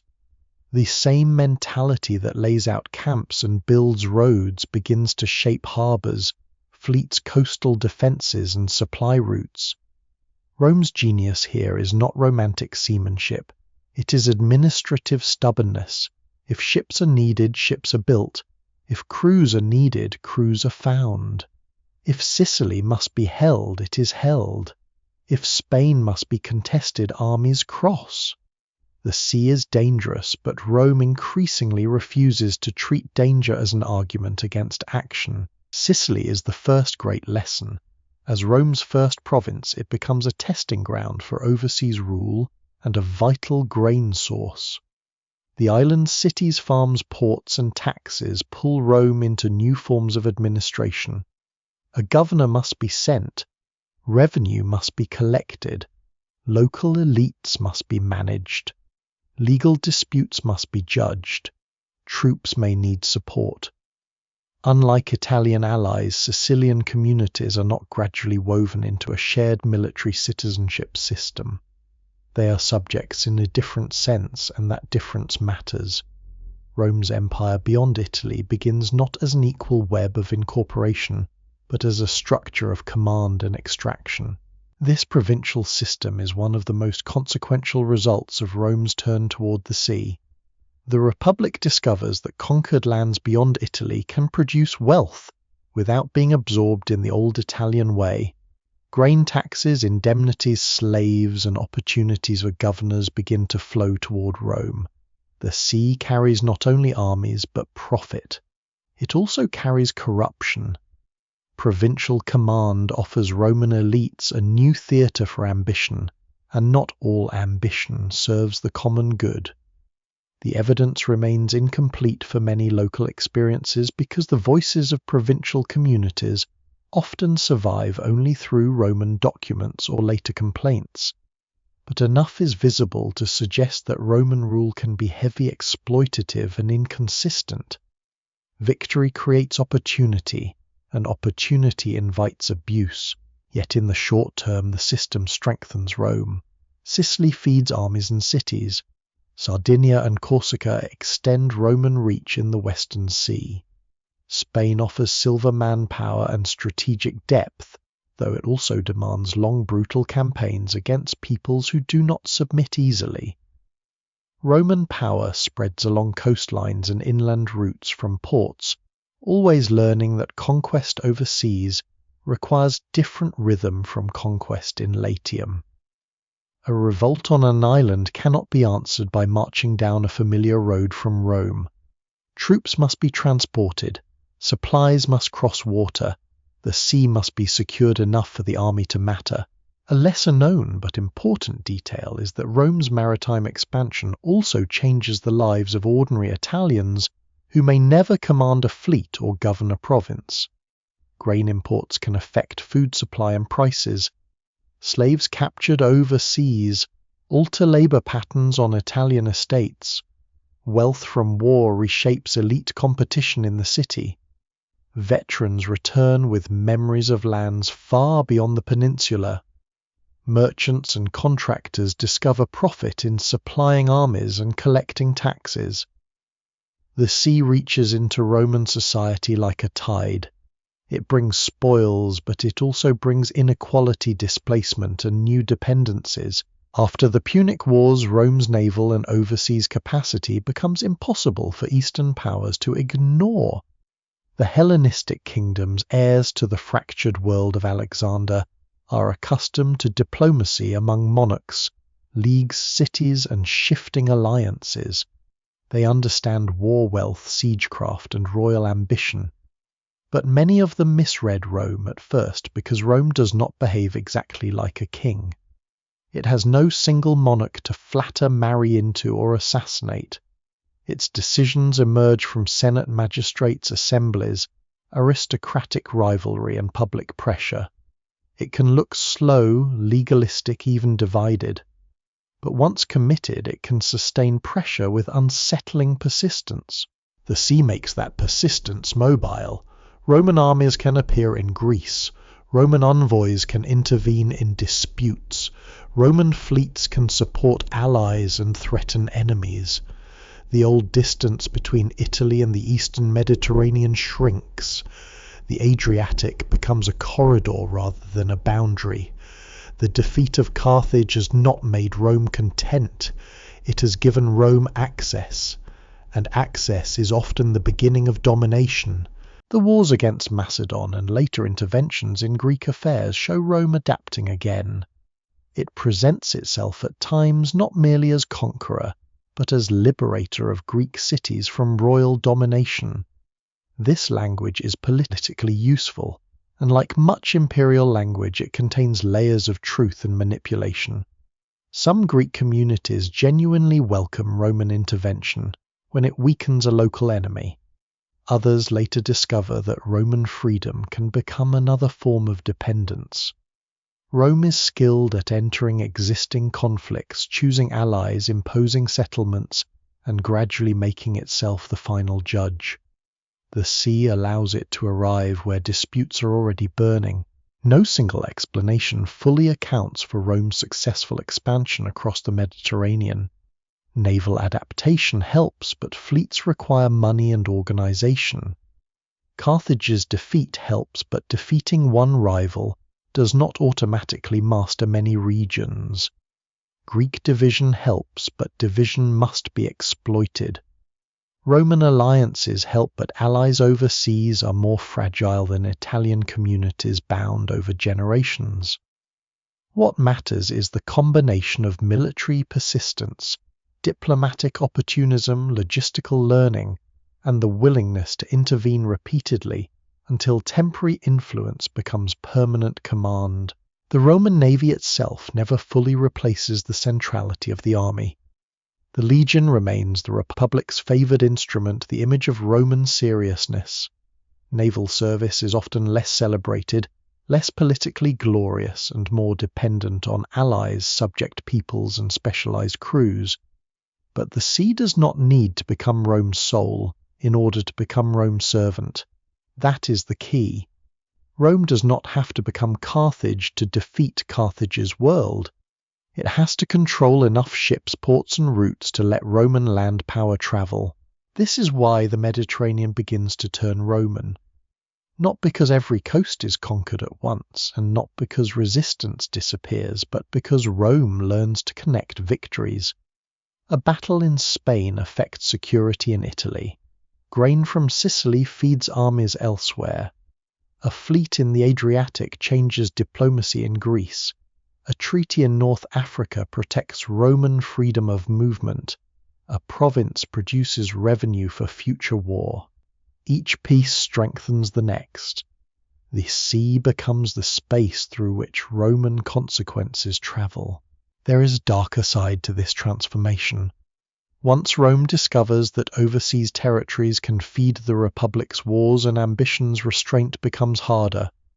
Commanders want provinces, tax contractors want profit, senators want influence, the people want grain and spectacle, soldiers want booty, allies want protection.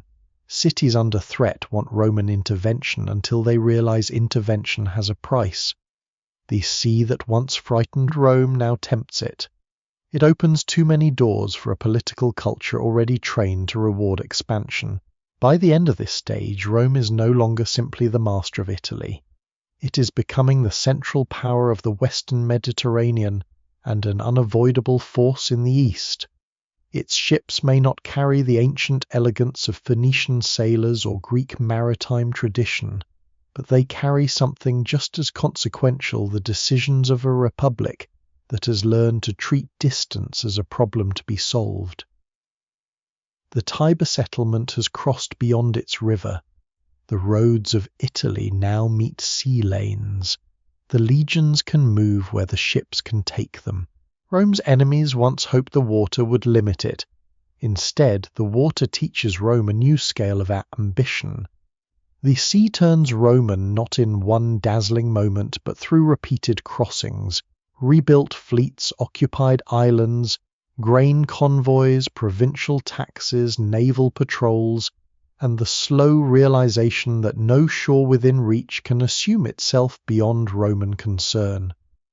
The city that began by holding a river crossing now begins to hold the middle of the world. And as the sea opens, conquest starts feeding the machine in ways even Rome does not yet fully understand. Victory changes Rome more quietly than defeat.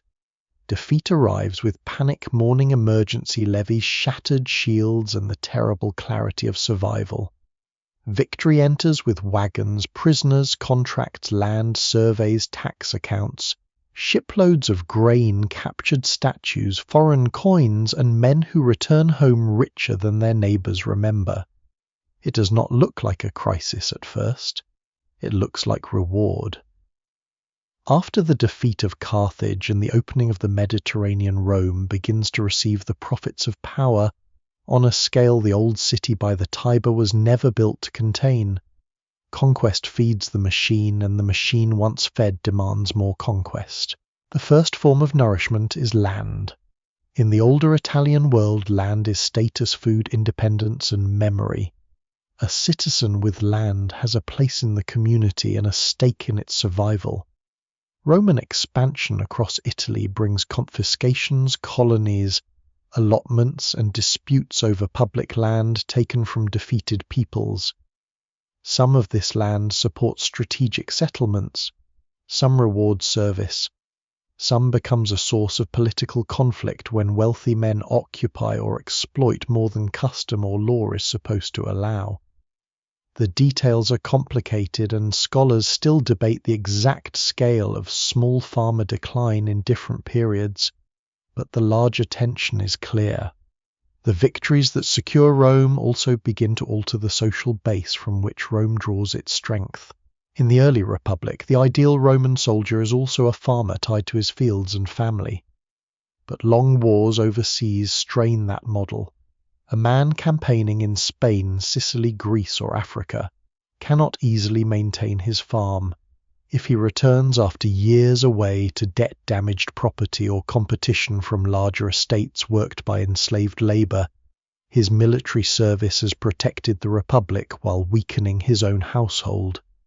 This is one of the cruel paradoxes of Roman expansion. The wars that make Rome rich can impoverish some of the citizens expected to fight them. What survives in the record suggests that later, Romans themselves understood this as a moral and political danger, even if they argued fiercely about its causes and remedies. Slavery intensifies the transformation. Roman conquest brings captives in enormous numbers. Enslaved people are sold, transported, worked, punished, exploited, and absorbed into households, mines, farms, workshops, and estates. The triumphal procession may display captives as proof of victory, but after the spectacle comes the quieter violence of labour. Large estates, especially in parts of Italy, can increasingly rely on enslaved workers, giving wealthy landholders advantages that small farmers struggle to match. This does not mean every small farm disappears at once, and the historical picture varies by region and period. No single explanation fully accounts for the social changes of the Middle and Late Republic, but mass enslavement is undeniably one of conquest's darkest engines. Rome's victories do not only bring wealth, they bring human beings turned into property. The wealth of empire also transforms elite competition. Earlier aristocrats seek honor through office and command, but overseas conquest multiplies what command can bring. A successful general may return with plunder, art coin captives, and prestige beyond anything available in old local wars. He can fund temples, games, public works, distributions, and political networks. He can place his name before the people in stone and memory. The Republic's competitive culture, already intense, becomes supercharged by imperial reward. To win a command is no longer only to defend Rome or expand nearby territory. It can be to enter the world of kings, seize their treasure, and return as a man whose glory seems almost too large for republican limits. This creates a dangerous feedback loop. Rome expands because its political culture rewards military success. Military success brings wealth. Wealth raises the stakes of political competition. Higher stakes encourage more aggressive pursuit of commands and new wars. New wars bring more wealth. The machine does not need a single mastermind. It is driven by incentives distributed across the Republic, senators seeking honor, equestrians seeking contracts, soldiers seeking booty, citizens seeking land or grain allies seeking advantage, and communities abroad seeking Roman help against local rivals.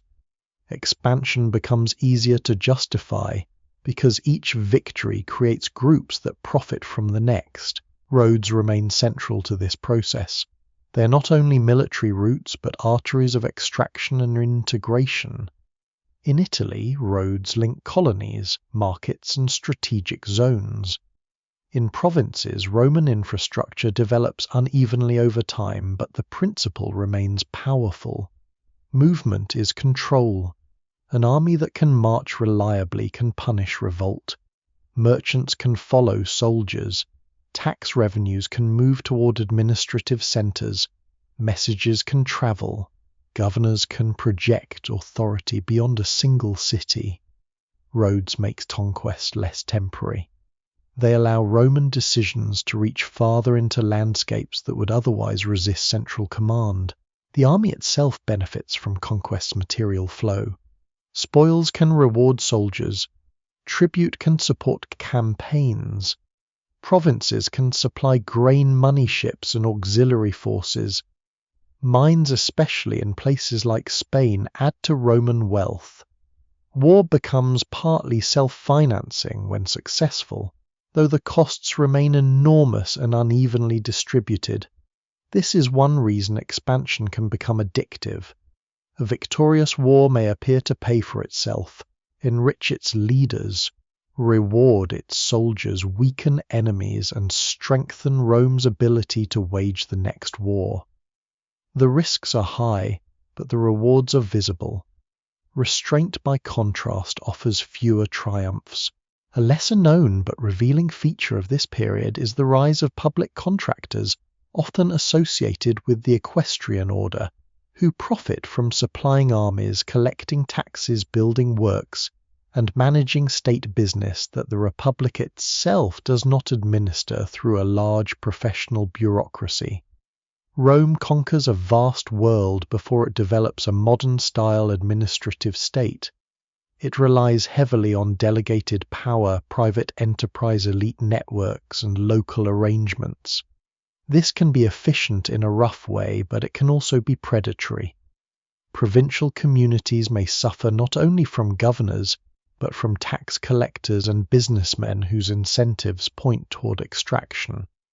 The evidence remains incomplete for many provinces, yet repeated complaints in later sources suggest that Roman rule often feels less like orderly law from below than organized appetite from above. Captured wealth also changes Rome's cultural landscape. Greek statues, paintings, books, luxury goods, philosophers, tutors, doctors, and craftsmen enter Roman life in increasing numbers. The city that once learned from neighbors in Italy now absorbs the prestige of the Eastern Mediterranean. Some Romans embrace Greek culture enthusiastically. Others fear luxury as a poison weakening old discipline. This anxiety becomes a recurring theme in Roman moral thought. Victorious Rome worries that victory is making Romans soft, greedy, theatrical, and corrupt. The irony is sharp. Rome conquers partly because it is willing to learn from others, but once foreign wealth floods in, Romans begin to fear that learning and luxury may dissolve the severity that made conquest possible. These fears are not merely conservative nostalgia. Rapid enrichment can destabilize a society built around public honor and controlled competition. When aristocrats gain enormous fortunes abroad, old balances shift. When ordinary citizens struggle economically while elites display foreign luxuries, resentment deepens. When soldiers see commanders profit spectacularly, loyalty can become more personal. When provinces offer opportunities for enrichment, political office becomes more financially valuable. Corruption is not an accidental stain on empire. It is one of empire's predictable temptations, And yet from the outside all this turmoil can still make Rome look stronger. More wealth means more armies, more roads, more fleets, more public works, more diplomatic leverage, more rewards for allies, more punishment for enemies. Rome's internal tensions are real, but they do not immediately stop expansion. In fact, they often drive it. A politician facing debts may seek a profitable command. A general seeking glory may provoke or welcome war. Soldiers seeking land may support leaders who promise it. The Republic's problems increasingly search for solutions beyond Italy, and every external solution creates new internal problems. This is one of the central mysteries of Roman power. The same conquests that strengthen the state also begin to damage the republic that directs it. The army grows more experienced, but longer campaigns separate soldiers from civilian life. The elite grows richer, but also more competitive and corruptible. The city receives grain and treasure, but also dependency and inequality. Provinces expand Roman reach, but require commanders whose power can become dangerously large. Rome becomes harder for enemies to defeat and harder for Romans to govern. The consequences are not immediately obvious because success covers many cracks. Triumphs continue, enemies fall, kings send envoys, cities seek Roman friendship, the Senate debates the fate of lands far from the Tiber. The Roman people watch processions of captives and spoils. Temples rise from vows made in war. Roads stretch across conquered space. Money moves, grain arrives, slaves work, veterans age. Children grow up in a Rome larger and richer than their grandparents could have imagined. The machine appears unstoppable because every part of conquest seems to feed another part, but machines have heat. They wear down their own gears. Rome's system depends on citizen service, allied obligation, elite competition, and controlled reward. Conquest increases the pressure on all four. Citizens are asked to fight farther away. Allies bleed without equal privilege. Elites compete for prizes too vast for old rules. Rewards become uneven enough to threaten unity. What survives in the record suggests that by the 2nd century BCE, thoughtful Romans can sense the danger, even if they cannot agree on its cure. They speak of old virtues, moral decline, greed, land hunger, and the corrupting force of wealth. Some of this language is idealized, but idealization itself reveals anxiety. Rome is winning the world and losing the simplicity through which it once explained itself. The outside world sees legions, governors, roads, fleets, and tribute. It sees Rome imposing settlements on kings, disciplining cities, and turning battlefields into provinces. It sees a power that grows stronger after each victory, because victory provides the resources for the next act. But beneath the surface, conquest is changing the meaning of Rome. The republic that once fought to survive among hills now commands islands, mines, ports, kingdoms, and peoples who may never see the Tiber. The farmer-soldier ideal strains under imperial distance. The aristocratic competition for honor swells towards something more dangerous. The army begins slowly to look not only like the servant of the state, but like the path through which individuals might dominate the state. For now the machine runs. It runs on grain from Sicily, silver from Spain, slaves from defeated peoples, roads through Italy, taxes from provinces, ambition from nobles, endurance from citizens, and fear from enemies who understand that Rome's victories do not end when the battle ends. They become systems. They become offices, contracts, colonies, markets, and obligations. They become memory. Rome feeds on conquest, and conquest feeds Rome, until the difference between survival and expansion almost disappears. That is why the Republic becomes so formidable. It has learned to make war profitable, administration repeatable, and victory cumulative. But the very abundance that makes Rome seem unbeatable is beginning to ask a question no conquered enemy can answer for it. What happens when the machine becomes too powerful for the city that built it? Rome does not rule by the sword alone. The sword is always near, and no one in the Mediterranean can afford to forget it. But Roman power becomes most effective when violence is wrapped inside choice. A city king, tribe, or league facing Rome often discovers that the decision is not simply resistance or destruction. There are gradations of obedience: friendship, alliance, tribute, surrender, privilege, punishment, citizenship, exile, and negotiated survival. Rome becomes terrifying because it can destroy, but it becomes durable because it does not always need to. It learns to make fear, useful, reputation heavier than armies, and mercy itself another form of command. This is one of the reasons Rome's rise is so difficult to describe in simple moral terms. It can be extraordinarily brutal. It can massacre, enslave, confiscate, deport, and humiliate. It can erase political independence with the calm language of war. Yet it can also spare defeated enemies, grant rights, protect local elites, allow cities to keep institutions, and present submission as partnership. The genius lies in the mixture. Pure terror often creates desperate coalitions. Pure generosity can look like weakness. Rome uses both, changing the balance according to circumstance, memory, and political need. The defeated are made to study Roman behavior carefully, because the future depends on understanding what kind of enemy Rome intends to be this time. In Italy, this habit develops through the long experience of binding neighbours into the Roman web. Some communities are punished as warnings, others are rewarded as examples. The same pattern widens overseas. After wars in the Greek world, Rome sometimes proclaims freedom, withdraws garrisons, or allows existing institutions to continue.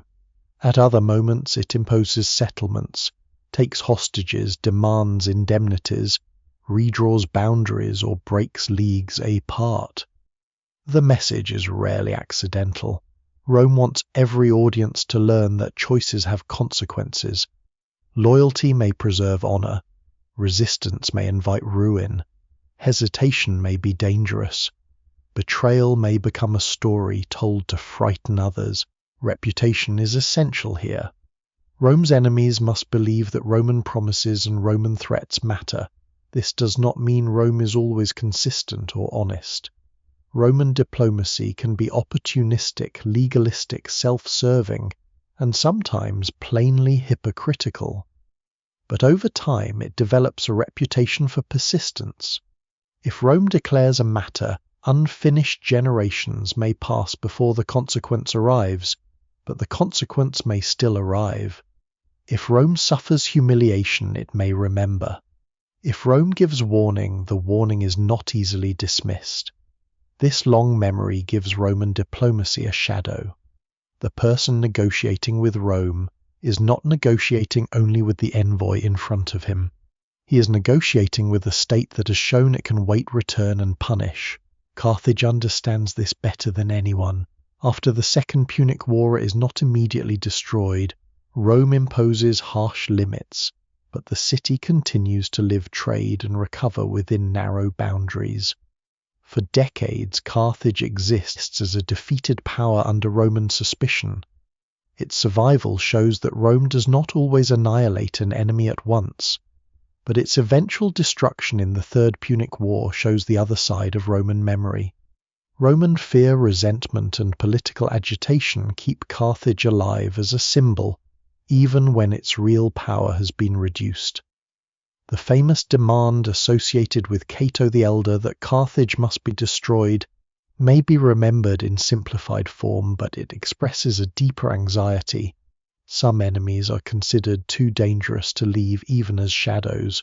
When Rome finally destroys Carthage in 146 BCE, the act is more than military victory. It is theatre on a civilizational scale. The city is besieged, taken, burned, and its surviving population enslaved. Later legends about salt being sown into the earth are unsupported, but the symbolic truth is clear enough without them. Rome chooses obliteration. In the same year, Corinth in Greece is also destroyed after conflict with the Achaean League. The coincidence is chilling. In the Western and Eastern Mediterranean alike, Rome demonstrates that ancient prestige offers no immunity. A wealthy Phoenician city and a famous Greek city can both be reduced to warnings. What survives in the record suggests that 146 BCE becomes one of those years when Rome's reputation hardens into something colder than victory. Yet even destruction is selective. Rome does not burn every Greek city. It does not erase every former enemy. In many places it prefers obedience over ashes. The terror of Carthage and Corinth works precisely because not everyone receives the same fate. Survivors elsewhere can measure their choices against those ruins. Rome's mercy is sharpened by the memory of places where mercy ended. This is political psychology at imperial scale. A city spared by Rome knows it has been spared and that knowledge can become a leash. Mercy in Roman hands often means incorporation under Roman terms. Local elites are especially important.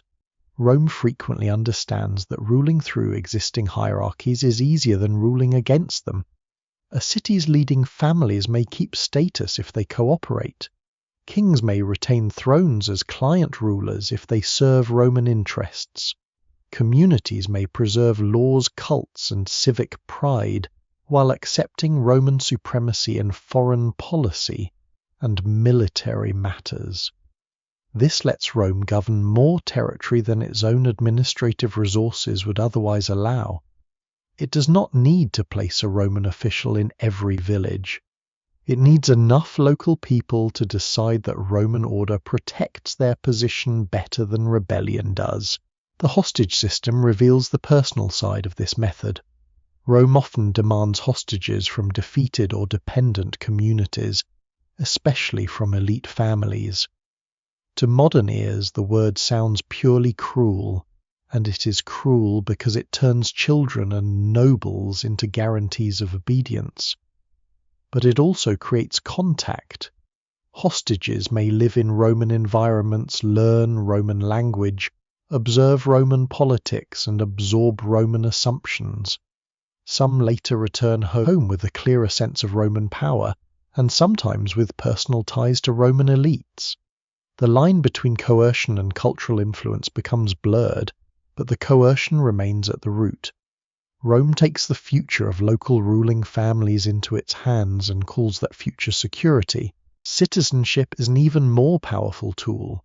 In Italy, Rome's willingness to grant citizenship or partial citizenship helps explain its unusual ability to expand without simply ruling over a permanently foreign population. Citizenship is not handed out equally or instantly, and the denial of full rights to Italian allies eventually creates explosive resentment. But the concept itself gives Rome flexibility. To become Roman in some legal sense is possible for outsiders in a way that many ancient identities find harder to imagine. Roman identity can expand. It can be layered over local identity. It can be used as reward-bait settlement and solution. This becomes one of the most important reasons Roman rule lasts. A state that can turn outsiders into members even imperfectly and unequally has a different kind of future from one that can only dominate strangers. No single explanation fully accounts for Rome's psychological power. Fear matters, but fear alone breeds revolt. Reward matters, but reward without fear invites defiance. Law matters, but law backed by nothing is only speech. Reputation matters, but reputation must be renewed by action. Rome's strength lies in combining these elements into a flexible imperial language. It can speak as protector-judge, avenger, liberator, patron, creditor, executioner, and future homeland. Its rivals often struggle because they assume Rome is playing only one role at a time. Rome is usually playing several. This makes Roman diplomacy unsettling. When Rome intervenes in a dispute, it may begin as arbiter and end as master. A weaker state invites Roman help against a neighbour, and later discovers that the helper now claims authority to decide regional affairs. A king seeks recognition from Rome, and finds that recognition comes with obedience. A city appeals to Roman justice, and learns that Roman justice favours Roman interest. The pattern is not always planned from the beginning. Sometimes Roman dominance grows through accumulated responses rather than a single grand design. But the outcome is often the same. Rome becomes necessary, then unavoidable, then sovereign. The moral language of Rome strengthens this process. Romans like to believe they fight just wars, honor treaties, punish arrogance, defend allies, and restore order. These claims are not always cynical. Many Romans probably believe them sincerely, at least when convenient. Ancient imperialism is rarely sustained by greed alone. It also needs stories that make power feel deserved. Rome's story says that it is severe because the world is dangerous, that it punishes because enemies are faithless, that it rules because others cannot keep order, that its victories reveal divine favor and ancestral virtue. The evidence remains incomplete for how conquered peoples privately interpreted these claims, but resistance, revolt, and complaint suggest that Roman self-justification did not convince everyone. Still, the story matters because it shapes Roman behavior. A people convinced of its own disciplined righteousness can act with extraordinary confidence. It can commit harsh acts while seeing them as necessary lessons. It can interpret foreign resistance as proof of barbarism, treachery, or ingratitude. It can turn its own expansion into a moral burden. This does not make Rome unique. Many empires tell stories of order and necessity. But Rome's story is unusually durable because it is tied to law, citizenship, public memory, and military success. When power wins often enough, its explanations begin to sound like reality. The conquered world learns to answer Rome in Roman terms. Cities send embassies praising Roman friendship. Kings call themselves allies of the Roman people. Local elites adopt Roman names, titles, habits, and patronage ties. Treaties and decrees frame submission as relationship. Even resistance may use Roman legal language when pleading for mercy or privilege. This is another kind of conquest, not the defeat of armies, but the capture of political vocabulary. When people must speak to power in the language power prefers, domination has entered the mind as well as the map. Yet Rome's system is never perfectly stable. Fear can overreach. Mercy can disappoint. Allies can become resentful. Subjects can rebel. Local elites can change sides. Roman commanders can act recklessly. The Senate can misjudge. Governors can exploit. Every tool of control can become a source of anger if used too heavily. The reason Rome appears unbeatable is not that its methods never fail, but that failure in one place often does not collapse the whole system. A revolt can be isolated, a city can be punished, a king can be replaced, a privilege can be granted elsewhere to calm fears. Rome has enough instruments to adjust.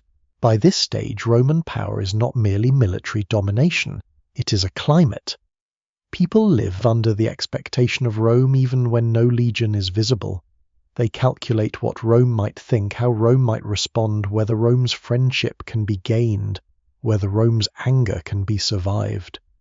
That expectation is empire in one of its deepest forms. The sword creates it, but memory sustains it. Carthage and Corinth stand as ruined warnings. Italian citizenship stands as a possible reward. Client kings stand as examples of useful obedience. Provincial taxation stands as daily proof of subordination. Roman roads, governors' courts, soldiers, merchants, and envoys turn fear and opportunity into routine. Rome becomes difficult to defeat because it does not require every subject to love it nor every enemy to be destroyed. It requires enough people to believe that cooperation is safer than resistance, enough rivals to remain divided, enough elites to profit from order, and enough memories of punishment to make defiance feel heavy. Its mercy is rarely innocent. Its cruelty is rarely random. Between the two lies the political weapon that carries Rome beyond the battlefield, the power to decide what survival will cost. The older kingdoms of the Eastern Mediterranean do not fail because they are primitive. They are wealthy, experienced, cultured, and dangerous. Their courts glitter with inherited prestige from the age after Alexander. Their cities can contain philosophers, engineers, poets, merchants, soldiers, temples, libraries, and memories of conquest older than Rome's overseas empire. Their kings command armies trained in traditions that once shook the known world. Their diplomats understand intrigue. Their generals understand siegecraft. Their treasuries can hire mercenaries and build fleets. To an observer standing in Alexandria, Antioch, Pergamon, Rhodes, or Macedon, Rome might at first appear powerful, certainly, but not supernatural. It is another ambitious state from the West, severe and stubborn, useful as an ally, dangerous as an enemy, but still one actor among many. That misunderstanding is one of the great turning points of Mediterranean history. The Hellenistic world is accustomed to balance rivalry, dynastic marriage, betrayal treaty, and the rise and fall of kings. Power there often wears a face.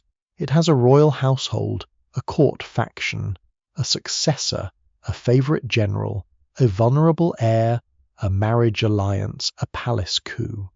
Rome does not fit this pattern. It has leading men, but not one permanent ruler. It has commanders, but after a command ends, another commander can take his place. It has factions, but the state can continue through them. Foreign kings often look for the man who controls Rome, and find instead a system: senate, magistrates, assemblies, aristocratic families, religious procedures, legal arguments, public memory, and a citizen body trained to accept burdens. This makes Rome harder to manipulate than a monarchy, though not impossible. A king can bribe or flatter Roman individuals. He cannot so easily marry the Republic, inherit it, or end it by killing one man. The first Eastern powers to confront Rome often assume that Roman intervention will remain limited. Rome may punish, arbitrate, declare freedom, demand indemnities, and withdraw. In some cases it does. This makes the danger harder to recognize. Rome does not always annex immediately. It may leave a king on his throne, a city with its council, a league with its name, a temple with its rituals. But beneath these gestures the center of decision shifts. A city that once negotiated with neighboring powers now worries about Roman approval. A king who once balanced rivals now sends envoys to the Senate. A league that once claimed autonomy learns that autonomy exists inside boundaries Rome can redraw. The old world adapts, but too slowly, because Rome's method does not always look like conquest at first. Macedon learns this lesson in stages. The kingdom of Philip the Fumv and later Perseus inherits the prestige of Alexander's homeland, but prestige cannot replace strategic depth. Rome's wars against Macedon show how the Republic enters Eastern conflicts through alliances, grievances, and claims of protecting others from domination. The Macedonian phalanx, descended from one of history's most famous military systems, still carries battlefield terror when properly handled. A wall of long sarissas can be almost impossible to attack frontally on good ground. Yet that strength is also a vulnerability. The phalanx needs cohesion, level terrain, and protection on its flanks. Roman flexibility developed in the broken landscapes of Italy proves devastating when the formation loses order. At Ctenocephali and later at Pydna, the old Macedonian system meets a Roman army whose joints and reserves allow it to exploit disorder. These battles become more than tactical victories. They symbolize a change in military time. Alexander's inheritance is not useless, but it is no longer enough. Scholars still debate details of these battles, and ancient accounts often simplify complex events into lessons about national character or military systems. Yet the larger contrast remains meaningful. Rome does not defeat the Hellenistic world because Greeks and Macedonians have forgotten war. It defeats them because its own army politics and manpower are better suited to prolonged adaptive struggle. A king may lose a decisive battle, and with it his throne, treasury, or strategic position. Rome can lose and return. A phalanx may dominate perfect ground, but Rome has learned to fight where perfection breaks. A royal army may depend heavily on one ruler's resources and decisions. Rome's system can generate successive commanders, each one seeking glory, but operating within a broader state tradition. The Seleucid king Antiochus III also misjudges the scale of the Roman problem. A ruler of enormous ambition, he sees himself within the tradition of Eastern monarchy, campaigning, negotiating, restoring influence, and competing for control across Asia Minor and the Greek world. When he enters Greece, he confronts not just Roman armies, but Roman claims about order and alliance. His defeat at Thermopylae and later at Magnesia reveals how far Rome is now willing to project force. The settlement that follows reduces Seleucid power in Asia Minor and demonstrates that Rome can reach deep into Eastern affairs without yet needing to govern everything directly. It can break a king's position and then leave others to manage the rearranged pieces under Roman shadow. This is a subtle form of supremacy. Rome does not have to occupy every palace. It has to make every palace calculate Roman reaction. The Eastern Mediterranean becomes filled with states that still possess armies, money and traditions, yet increasingly act within a Roman strategic horizon. Pergamon benefits from Roman favour. Rhodes rises and later suffers under Roman suspicion. Greek leagues are used, praised, constrained, or broken. Egypt, wealthy and ancient, becomes a prize watched carefully by Roman politicians long before it becomes a province. The world has not yet been fully annexed, but it has been forced to orbit. A lesser known but revealing detail is the role of embassies in this new order.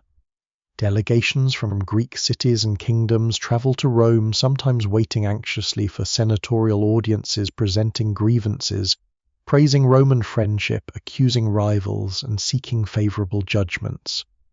The Senate becomes in effect a distant court of appeal for the Mediterranean. This is extraordinary. A city in the Greek East with its own long history and local politics may find that its future depends on speeches delivered before Roman aristocrats who may never have walked its streets. Roman power becomes bureaucratically thin but psychologically immense. Decisions made in Rome ripple outward through cities that still speak of freedom. The old powers adapt by trying to use Rome against one another. This is understandable and often rational in the short term. A smaller city threatened by a king may welcome Roman intervention. A king may seek Roman recognition to strengthen his legitimacy. A league may hope Roman support will weaken a rival. But each appeal teaches Rome more about local divisions and gives Rome another reason to intervene. The pattern repeats across regions. Local actors invite the outsider to solve immediate problems, and the outsider gradually becomes the permanent judge of those problems. What looks like diplomacy becomes dependence. No single explanation fully accounts for why the Eastern world fails to unite effectively against Rome. Geography matters, rivalries matter, dynastic competition matters, Memories of older conflicts matter. Some states fear their neighbours more than they fear Rome, at least until Rome is too strong to resist. Others believe they can manage Roman involvement. Some underestimate the Republic's endurance because they measure power through kings and single campaigns. Others recognize the danger but lack trust in one another. The evidence remains incomplete for the private calculations inside many courts, but the outcome is plain: Rome faces enemies separately. More often than collectively, and separately they are vulnerable. Rome also possesses an advantage in strategic patience. It can declare a settlement, wait for its violation or reinterpretation, then return with greater authority. It can leave a region technically free, while ensuring that freedom depends on Roman approval. It can use law-like language to mask power politics. It can say it is defending allies, enforcing treaties, punishing arrogance, liberating cities, or restoring order. Sometimes these claims correspond to real grievances.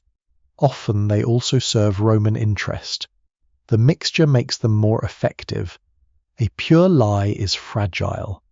A half-truth backed by legions can govern a century.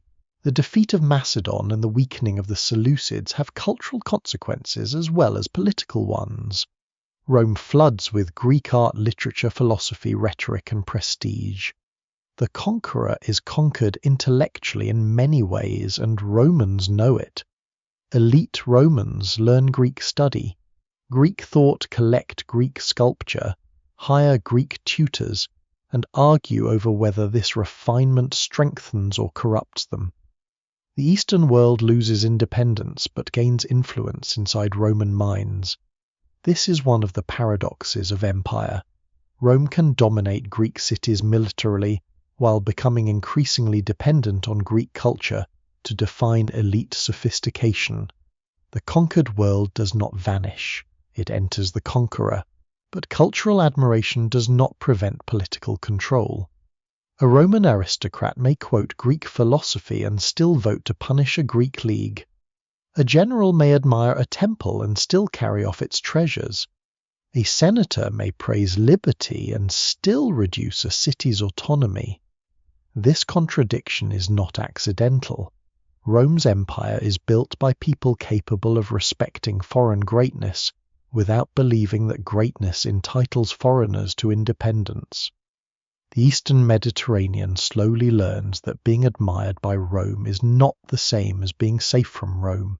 By the mid-2nd century BCE, the older balance of the Mediterranean has been broken. Carthage is destroyed.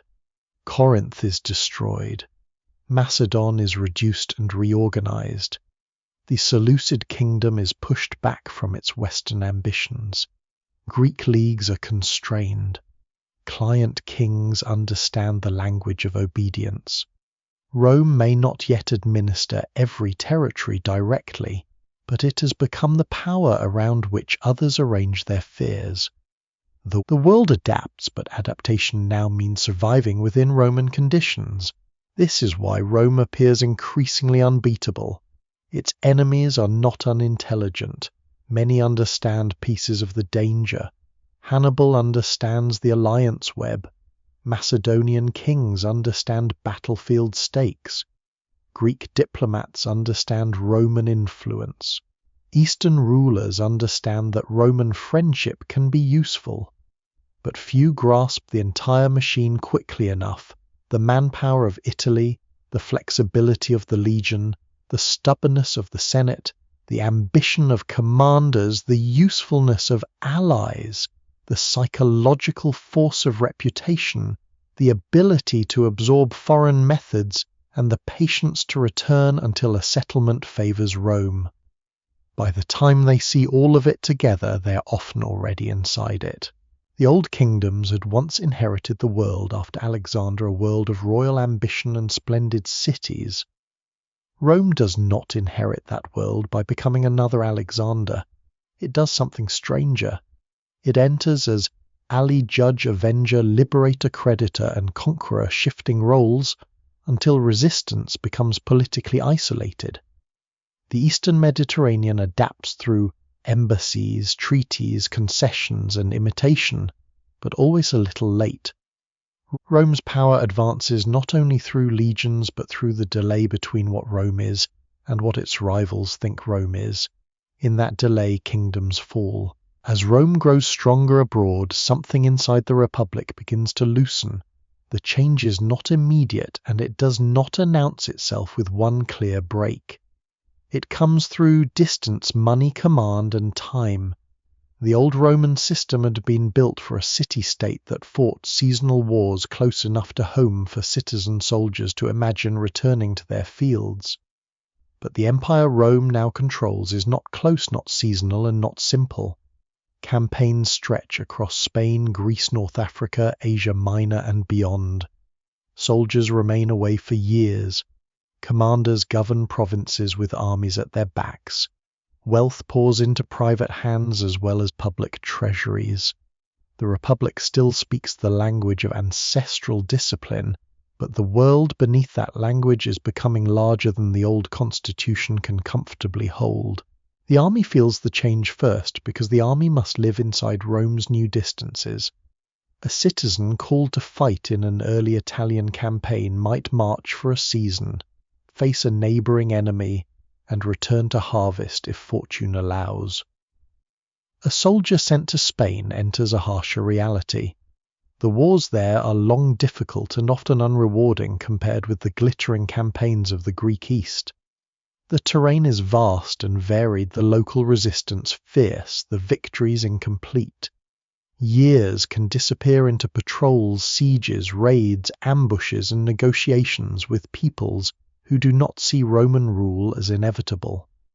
What survives in the record suggests that service in Spain becomes a symbol of the Republic's growing military burden, necessary, exhausting, and far from the heroic simplicity Romans like to imagine. This extended service strains the ideal of the citizen farmer. A man absent for years may return to a farm neglected, indebted, sold, or absorbed by richer neighbours. Some families survive, others slide downward. Scholars still debate the scale and timing of smallholder decline in the Middle Republic, and the evidence remains incomplete, especially outside the perspectives of elite writers. But Roman political conflict itself shows that land debt, military service, and inequality have become dangerous questions. Even if later authors exaggerate the disappearance of the old farmer-soldier class, the anxiety is real. Rome's victories are creating conditions in which the traditional base of Roman military identity appears under threat. The Gracchi brothers emerge from this tension like sparks from overheated iron.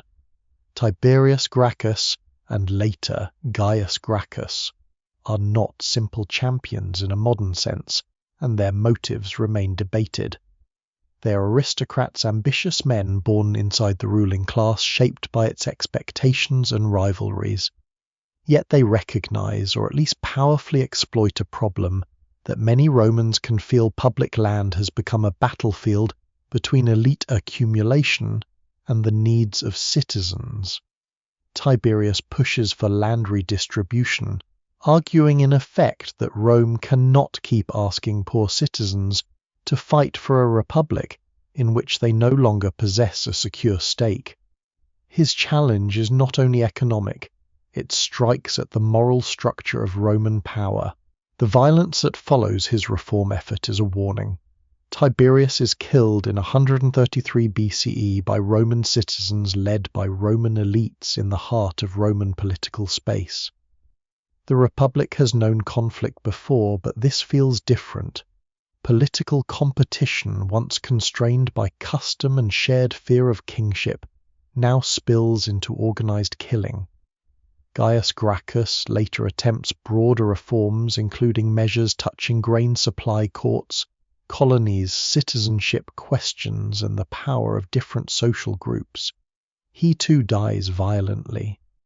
The details of their programs and intentions are still debated, but the consequence is unmistakable. The Republic discovers that its internal arguments can no longer always be contained by old rituals of compromise.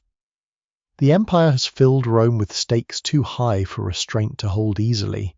At the same time, the relationship between soldiers and commanders begins to shift. In the older ideal, soldiers served the Republic through annual magistrates who returned to civilian life. But long wars and repeated commands create deeper bonds between troops and generals. Soldiers who depend on a commander for pay plunder protection, and eventually land may begin to feel loyalty not only to the abstract republic, but to the man who can secure their future. This shift does not happen all at once, and it should not be oversimplified. Roman soldiers remain tied to civic identity, law, oath, and tradition. Yet the pressures of empire make personal military loyalty more important. A commander who wins wealth abroad can reward his men in ways the state struggles to manage. The reforms associated with Gaius Marius stand at the center of this transformation, though modern scholars debate how sudden or systematic they really were. Later